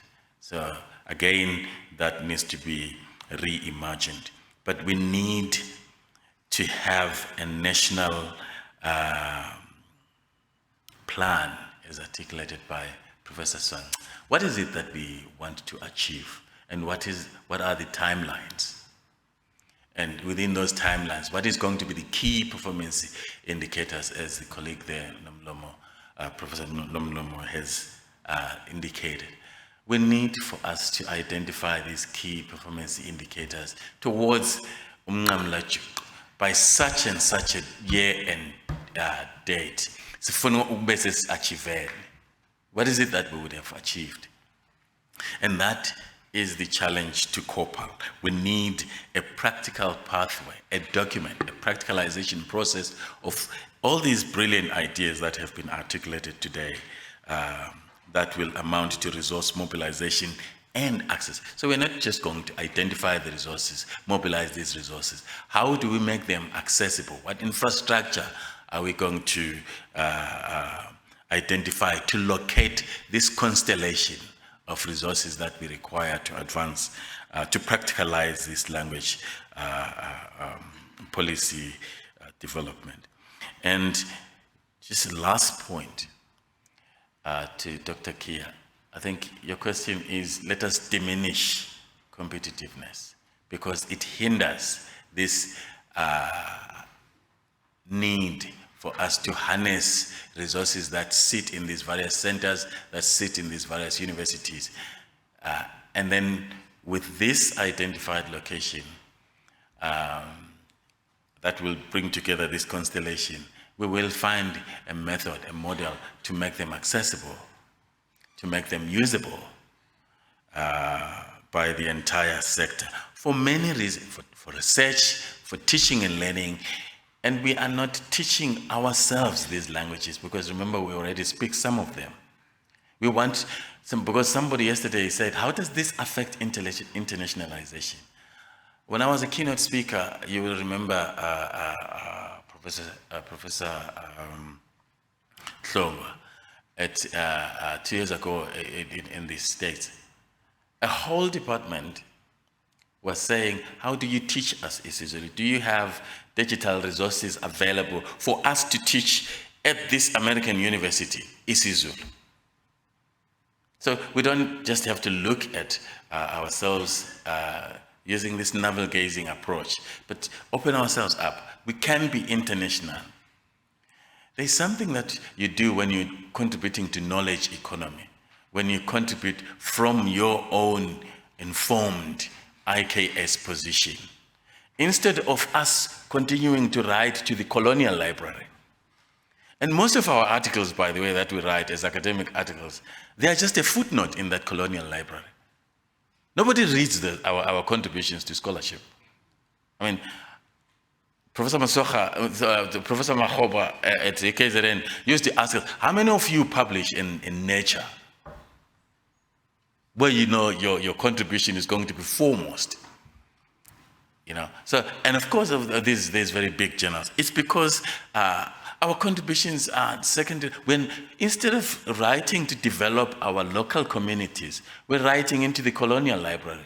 To the people who look at us and say, yeah, maybe it does contribute to the theory that we are actually internationalizing. And yeah, maybe we'll shape this theory. I mean, I've been writing to the generative grammar model for many years now as a linguist. But I don't think Chomsky reads my contributions. I don't think so at all. So who are we writing to? To change what? Instead of doing research that actually transforms and enhances the scholarship of our universities, of our students, and of the many practitioners that we send out there. So this balance between research and the resource development is very, very important, as articulated by Professor Nkoma. And I think we do have a challenge to the COPAL, because it is the COPAL that brought us here to map a critical, practical pathway towards practicalization of all the ideas that we received today.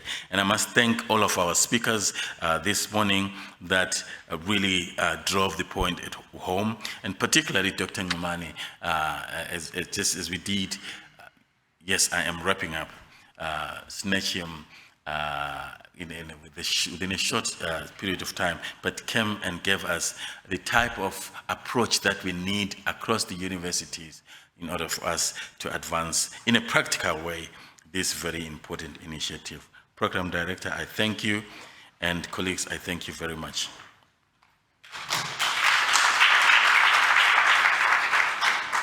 Thank you, Professor Langa. Colleagues, without further ado, we are now running out of time. We are going to take a short tea break for 15 minutes. For those who are in the Senate Hall, those who are online, please stretch your legs and also get yourself a coffee. When we are going to resume exactly at 11:15, that will be the breakaway sessions. The first breakaway session, chaired by Professor Madiba, will be in the Senate Hall where we are now. The second breakaway session will be chaired by Dr. van der Merwe in the council chambers. Mr. Delport there will direct you to the council chambers, those who are going to go for that session, and the colleagues will return to plenary exactly at 12:15 for the report back session.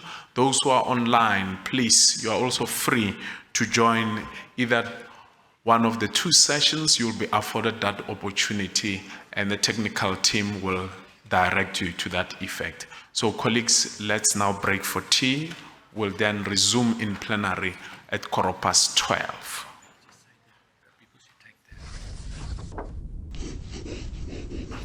Sorry, colleagues, those who are going to the council chambers, you will be using an elevator, but Mr. Delport will be directing you to the council chamber. Thank you.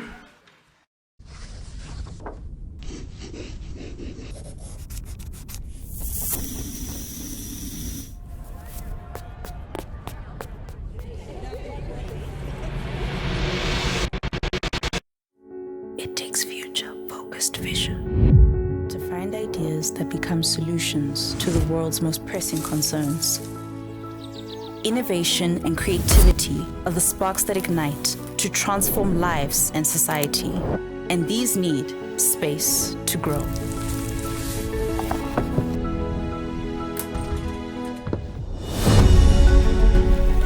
We are home to these creative and innovative sparks. Our work goes beyond the disciplines, across our 9 faculties, 7 campuses, and being one of Africa's top business schools.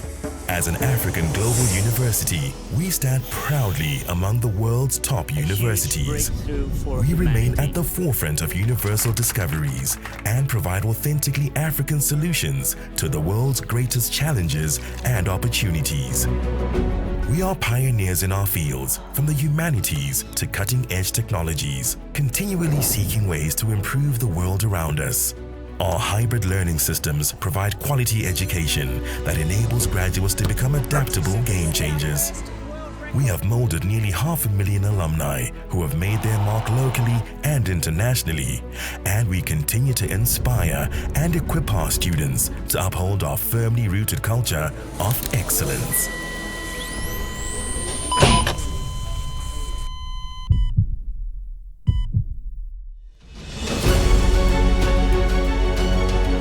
At the heart of what we do is our people.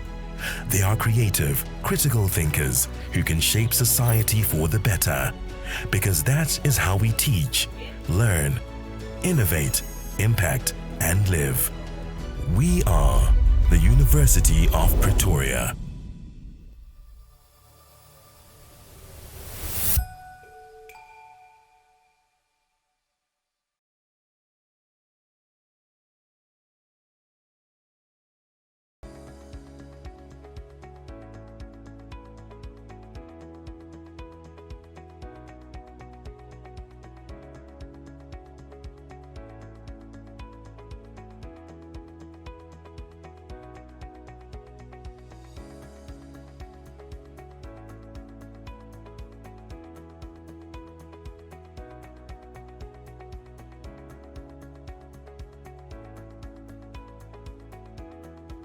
Gentlemen, welcome back to the main plenary, where now we will be receiving feedback from the breakaway sessions which we held. Those also online, welcome once again. We will start with Dr. van der Merwe's section to enable Professor Madiba a bit of breathing space because his session went over time. I guess it's African time. But we'll get there in future. We'll get it right. So the session of Dr. van der Merwe was dealing with harnessing and sharing resources to enable the implementation of language policy framework. You are given 10 minutes to give us feedback. Thank you, Dr. van der Merwe.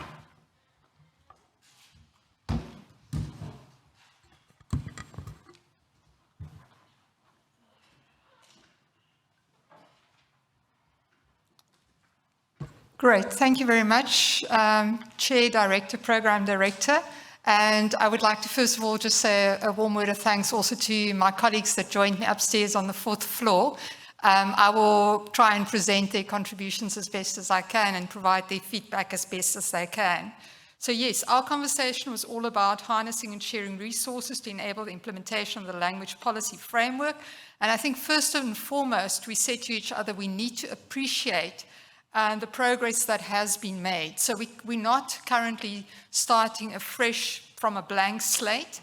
Specifically, the work that's been done through SADILAR in terms of the sector-wide audit of resources, and we should take note of that, and we need them to complete the audit so that we could have a better sight of all the resources available.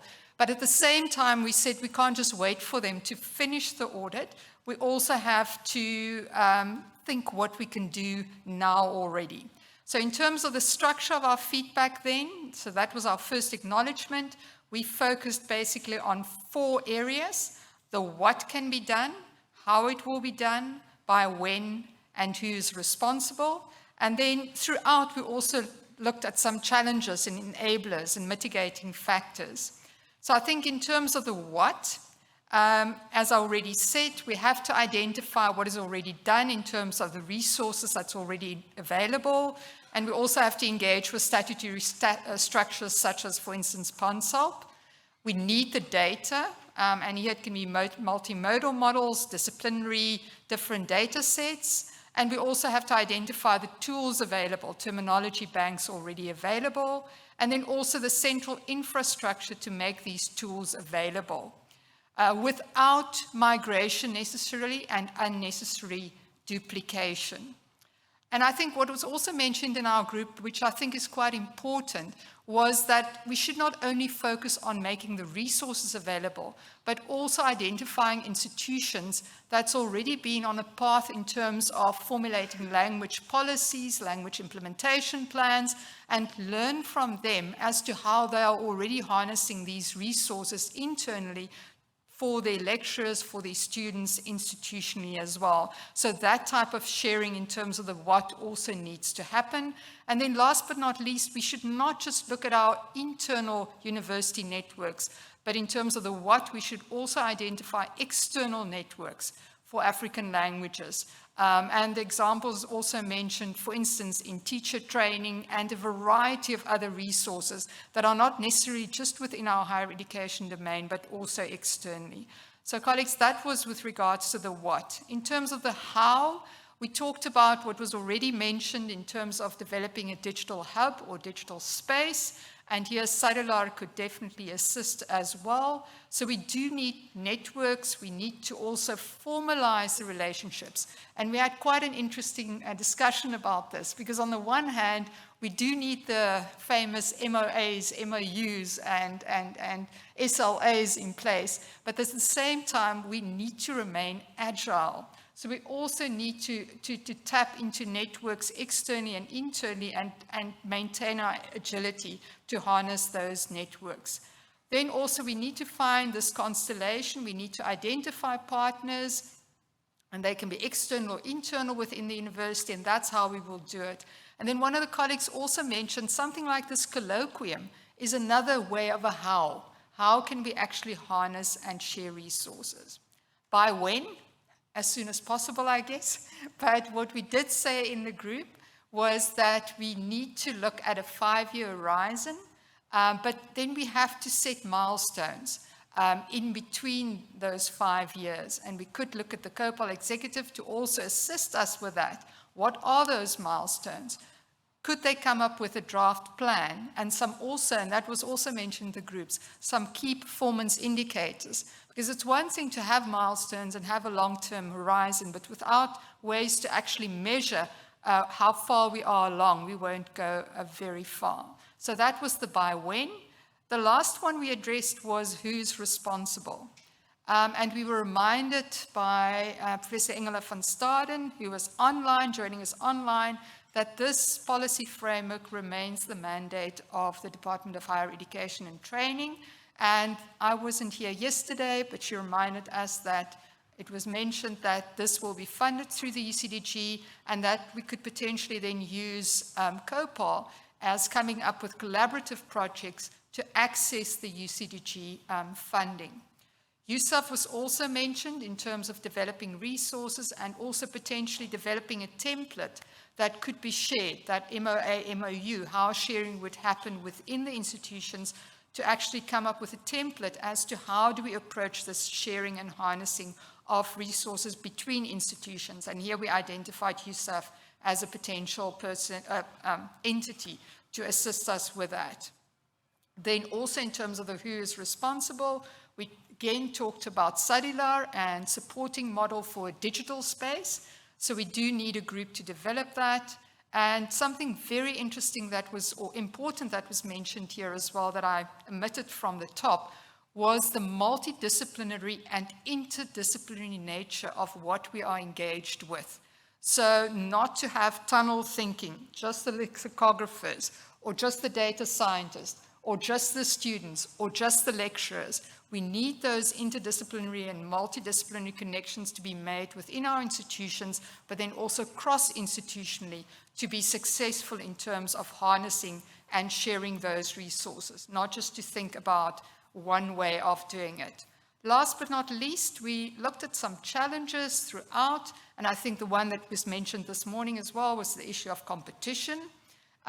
What was mentioned as well this morning was the mitigating factor of potentially using the cellular as an infrastructure, because it is away from the bureaucracy of the university, but it can be used to link the structures within universities.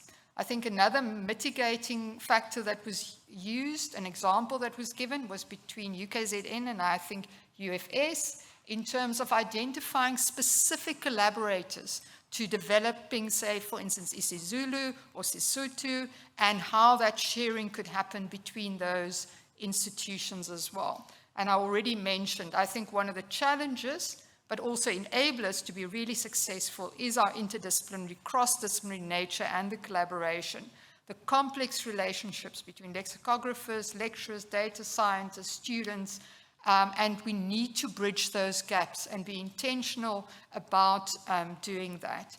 We also talked about different types of resources and said to ourselves we should not just focus on financial, but also the human resources available.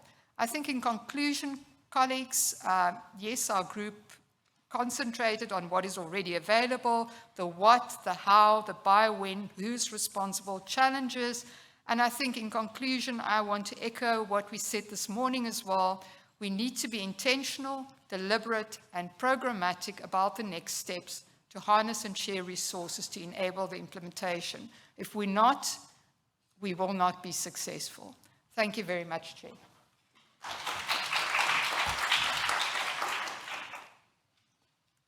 Thank you very much for that comprehensive feedback, Professor Dr. van der Merwe. From what I gather from your group's discussion was the key words there is collaboration, samwerk, working together. That's the whole aim there in terms of languages. I'm also happy that UKZN is introducing its Sotho. Hey, it was tough there when I went there at some point. When you say Dumelang Sanbonang. So we also have to be receptive to each other's languages as well as a start. Quite exciting innovations which I'm listening to this afternoon. Then the session chaired by Professor Madiba, which focused on shifting paradigms, the role of African languages in administration, research, teaching, and learning. Over to you, Professor Madiba, for your feedback, please.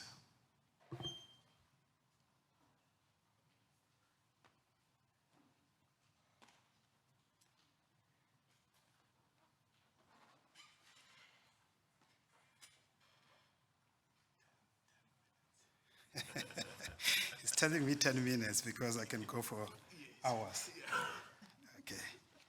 So thank you very much, colleagues. We put some notes here that these are detailed notes. Thank you very much, UN, for putting all the notes together. So they might not be reading in a very coherent way. But let me say that, the first thing that we discuss here is the shifting paradigms on the role of African languages. So our understanding is that maybe the past few years, what has been happening in the universities, the focus was really more on, some of them really more cosmetic things, how languages is used in administration, how language is used, for example, in communication, that we really need to move now from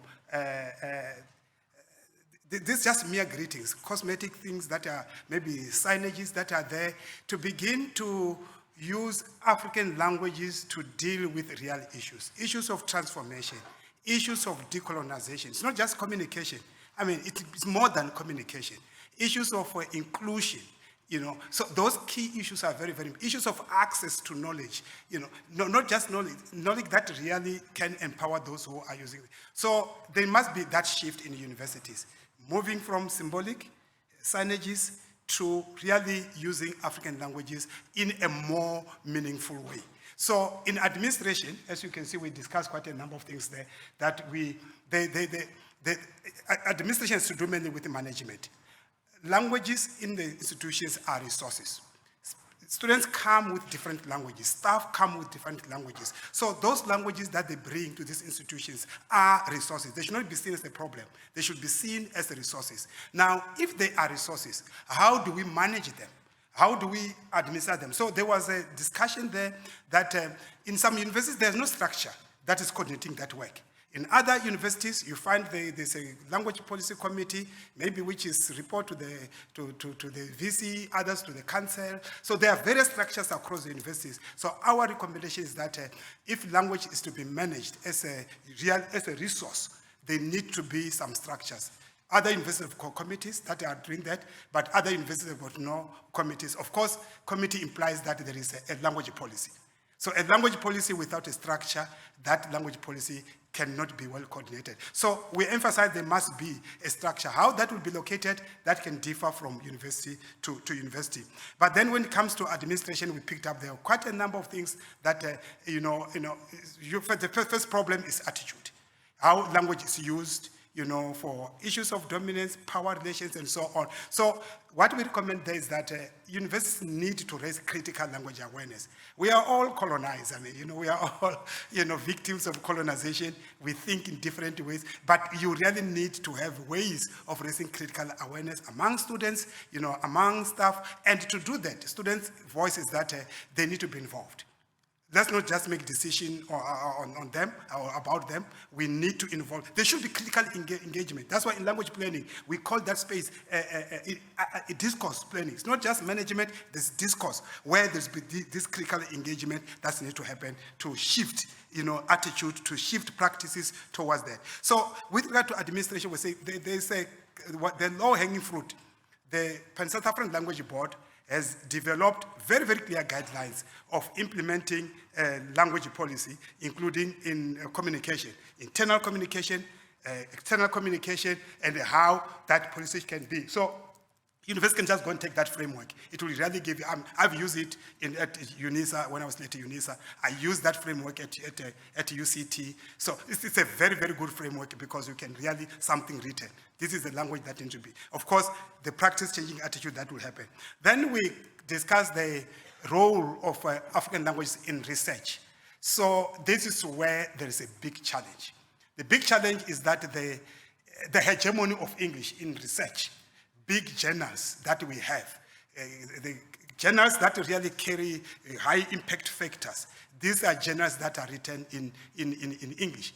But that does not mean that we should not start doing something. So we emphasize the issue of research that we need to publish in our own journal. Then SAGL, we know, which is our African language journal, has now agreed that it's going to publish journals in African language. So I think that is a very important step that we begin to do that. But there should be more other journals that go that route. Second thing, it is supervision of our postgraduate students. In target languages, we still have our students doing this target language, but still, researching in English, researching in other languages. So I think there were two views. One view was that, yes, let's just incentivize students to really, those who are studying in African languages, also consider do their research in the target language, which are African languages. But another view is that, I think we really need to begin to require that if you are really studying isiZulu, masters in isiZulu, masters, PhD in isiZulu,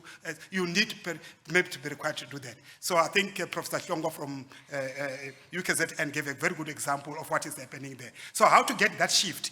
I think it's I can call it carrot and stick. How much carrot do you give?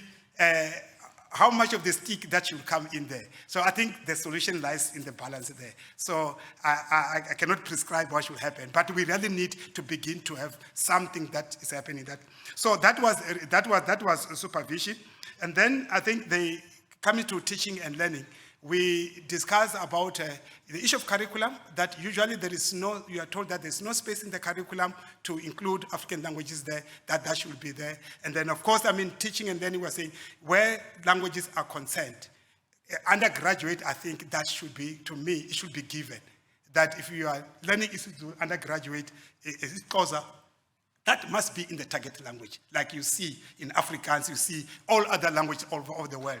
You cannot say, I'm learning the rules of, I'm not learning the language. That's what you should be told. I'm not learning the language. I'm a professor of Chivenda or isiZulu. And then the person has written dissertation but cannot even say a greeting because they were learning the rules of a language. And that's not learning a language. So I think what we are saying is that for target languages, really, let's try to, where we can, move teach these languages in the target languages, and then we can consider. And then, of course, I mean, the other point that I've raised, that in terms of the implication for resources, you see, it's a myth. It's a myth that there are no resources in university. I mean, when I get to UCT, they told me that there is no, who will teach this, your multilingual tutorials, who will do that? Then I say, no, we've got all the students. These students speak all their languages, they can do that. And really, students just took the program and ran. You know, they can facilitate in their own languages, although it's not what you regard as the standard, but they're communicating, they're using that. So our lecturers are resources. Our students are resources. Now, how do you get this to work together? So we say we need the resource of collaboration, like we are doing now. If we know we've got kind of, I think we need a database. So that when I'm sitting here, I know there is a professor of this area of what, in this university, there's a professor of the, so whether it's a proposal that is submitted, you know that we can call upon that person.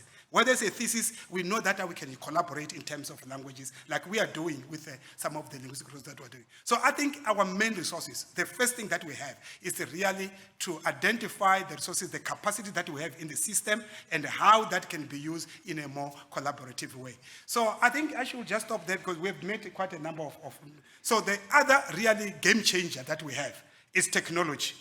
Technology really is a game changer. I'm just telling them that at Stellenbosch, when I get an email, whether it's in Afrikaans, now I'm no longer worried. I just copy it, Google. I might not get the real, but I will get the gist of what is happening, what the message is all about. So apps that we have now are doing magic. You know, in terms of, so we can really work with technology and see how technology can help us in terms of communication, in terms of translation and interpreting. So another big source, of course, say interpreting and translation were identified as really needing a budget. Their translation is expensive. To do that effectively, to translate all the policies, at Stellenbosch we are translating the policies. It's expensive. It's not cheap. So that's where I think the VCs can make sure that there's a budget to make sure that documents are translated. So I think, let me stop here, colleagues, if there's anything that I've left. I don't know if there's something burning which I didn't mention, which you want to add. You are welcome to add.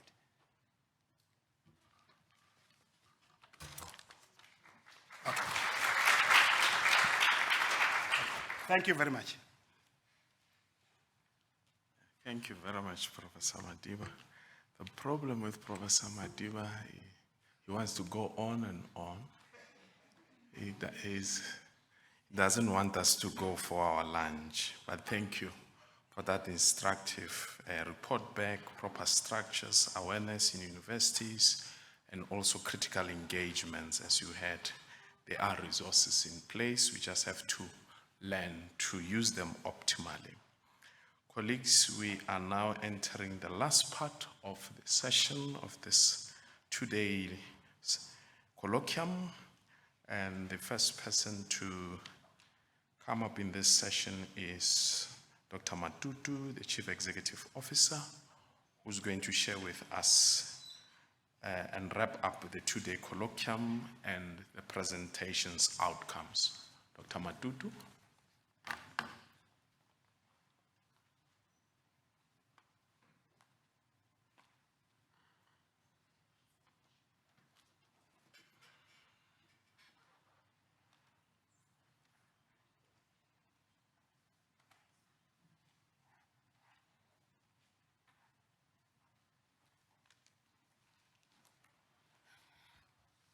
Good afternoon, colleagues. I think it has been a very, very productive two-day workshop conference. I'll just mention some of the things which were highlighted. The first one is the importance of language in our being as human beings. And it was emphasized that looking at the different communities, what sets us apart is our cultural heritage or our cultures.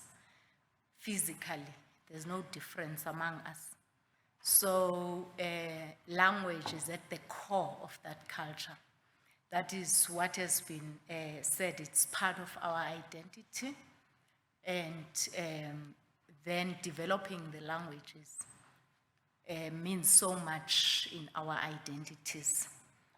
Secondly, language is, it can include or exclude, particularly when it comes to issues of knowledge acquisition and issues of knowledge implementation. So you feel included or excluded just on the basis of the languages that people utilize. So you can imagine how important this is if we call ourselves the knowledge generators and the people who exploit the knowledge, which is universities. And it was clarified that the purpose of the workshop or the colloquium was to identify the key resources which would be required to drive this debate, discussion ahead. So in as much as the significance of language in our lives was mentioned, it was not necessarily part of the core of this colloquium. What we then identified was that there are quite a number of needs, although some people are still of the view that we do not have needs in terms of resources. In terms of resources, the key elements which were mentioned, some still felt that the policy framework within universities is inadequate, so we may need to look at the policy framework within the different universities, particularly when it comes to language acquisition for administrative purposes and so on.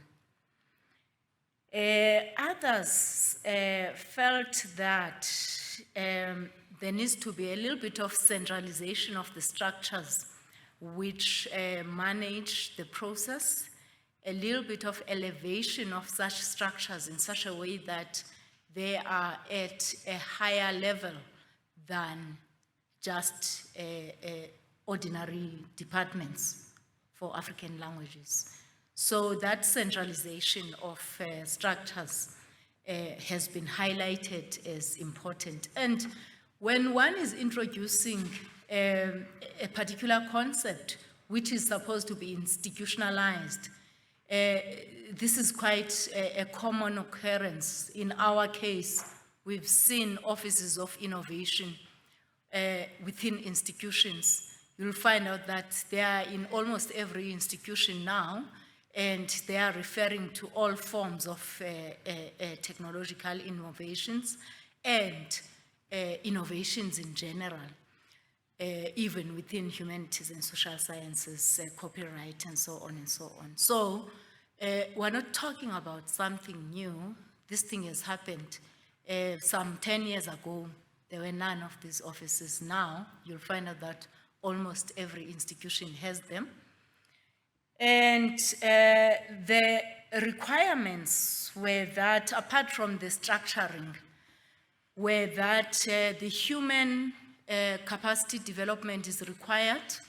And this human capacity development, it was highlighted at the level of managing those offices, manning those offices. Those office managers required a lot of training.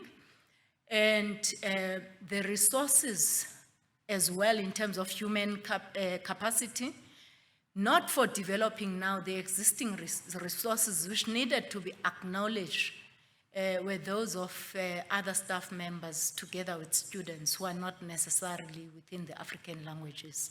So the acknowledgement of the existence of such resources was mentioned as something that we needed to be conscious of.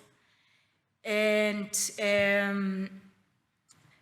The resources which seem to be quite expensive are those within the translation, and it is apparent that a lot of such work has been done already, and an audit is underway to establish to what extent, but the feeling is that just the sharing of these resources by all institutions. We brought in the National Research Foundation here, and the understanding is that when it comes to the national infrastructures, it's well placed to develop and share those. And apparently, there's the SADILA, which also has been established for African languages. I don't know its capacity, but according to the presentation which was made here, it did express that there is a need for a resource sharing mechanism. Their level of practice in doing so previously, I'm not sure. And so it may be necessary, if they have not had much experience in that, to look at institutions which have done that before. The NRF mentioned the staging process which is required in order to bring all the resources from all sources before they get shared, so that they get shared in a particular way which is appropriate. What was clear was that the NRF didn't have money to do this. And what was clear from SADILA was that there are no funds for this, although it just said it's a required infrastructure for us to develop. So it means that COPAL will have to work to scope the project and to cost the project and to advise on the identification of funding in order to do so, so that we are all clear about what is required and what kind of resources we can look at, both locally and internationally. And there was advice of that the African languages are not a South African thing. The Nguni languages go beyond the South African borders. So for some of the funders, the issues of working with the rest of the continent and mobilizing the funding from the North sometimes, because the North realizes why we are where we are in terms of the advancement of African languages. Partly, there is a little bit of responsibility towards that. So, what I'm saying is that we have been advised, at least by the guest speaker, to look at, or the keynote speaker, to look at the African languages beyond South Africa, and the fact that they spread across the Southern Africa. The other aspect which has been highlighted is the time frame. They spoke about the 5-year time frame, and responsible, the COPAL will be responsible for clarity on these issues. If they want to work with stakeholders, such as DHET, such as ourselves, who are prepared to support. But COPAL has to chart the way forward, clarify the thoughts. We do have the convening power, and we're prepared to work with COPAL on that.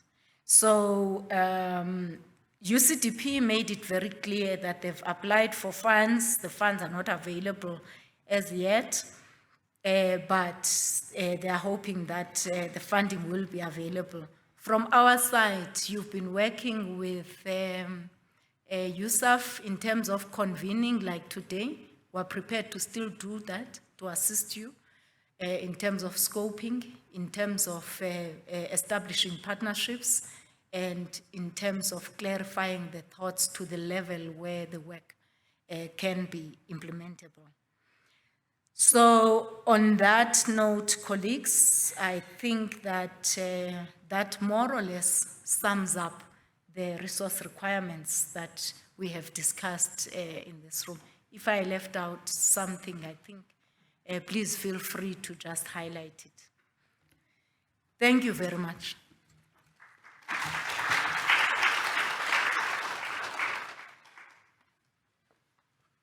Thank you, Dr. Matutu, for your closing remarks and giving a summary of the two-day colloquium.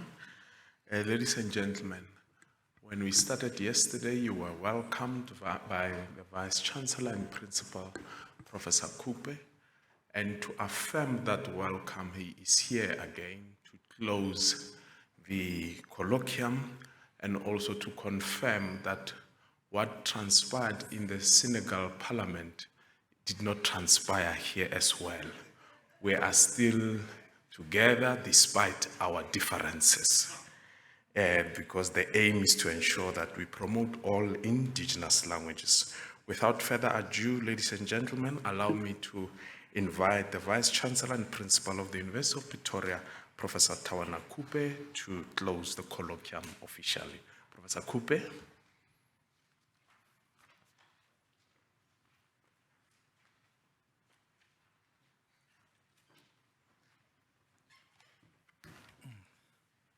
Mr. Speaker, since you called yourself a parliament, I should call you Mr. Speaker.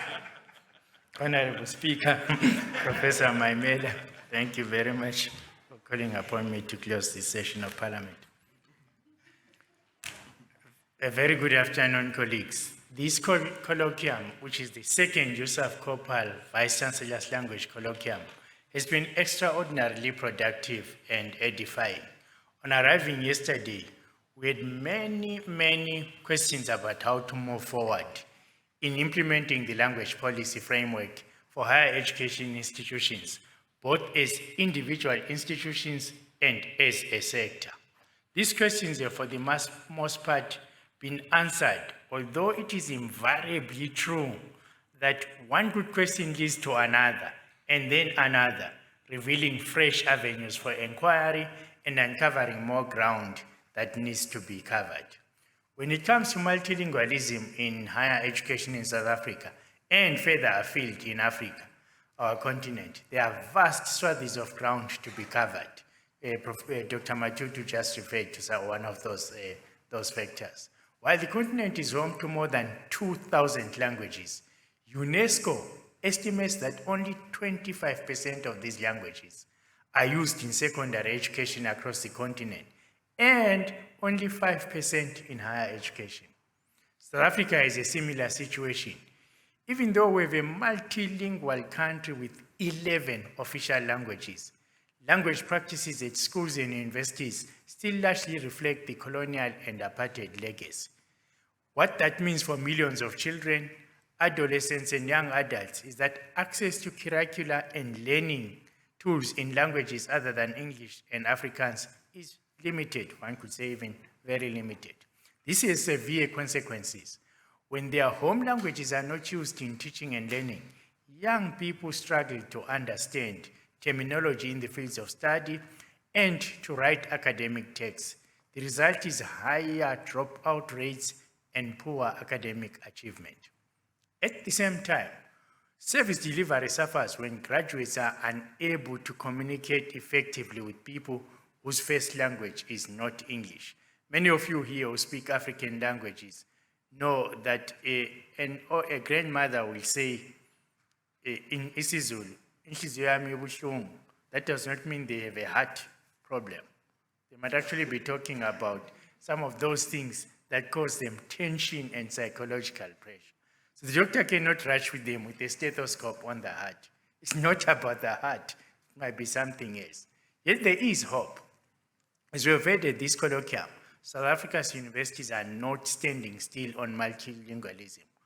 Quite a number have introduced vocation-specific language courses, especially in the health sciences, where students learn specific words and phrases relevant to their fields. Research shows that such courses are successful in developing proficient, adaptable professionals and well-rounded and socially conscious citizens, which is what we want our graduates to be. Our universities are also integrating official languages other than English into their curricula. Medical students at the University of Cape Town must pass isiXhosa and Afrikaans in order to graduate. isiXhosa is compulsory for journalism at Rhodes University and is offered as an elective for its pharmacy degree. The University of Limpopo offers a bilingual humanities degree with half of the subjects in English and half in Sesotho, Saleboa. At the University of KwaZulu-Natal, all students must learn isiZulu to graduate. There must be much more to come, particularly through inter-institutional collaboration, something that Dr. Matutu was speaking about, which have the potential to be game changers in embedding multilingualism in higher education.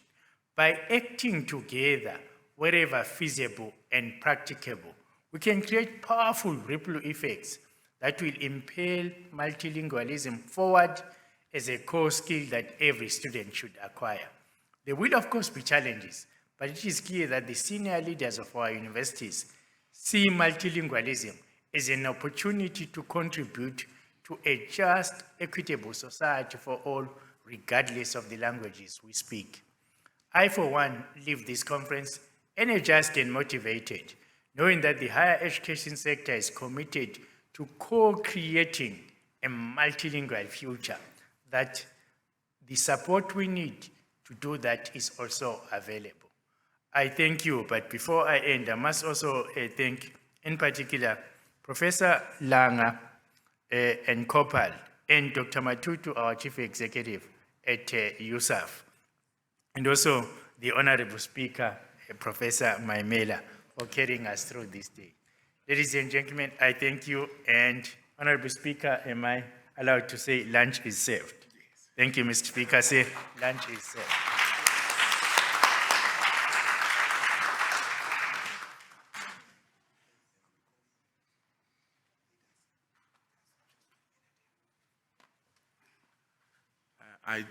Thank you, VC. I don't mean to disrespect the VC. Again, is Professor Madiba.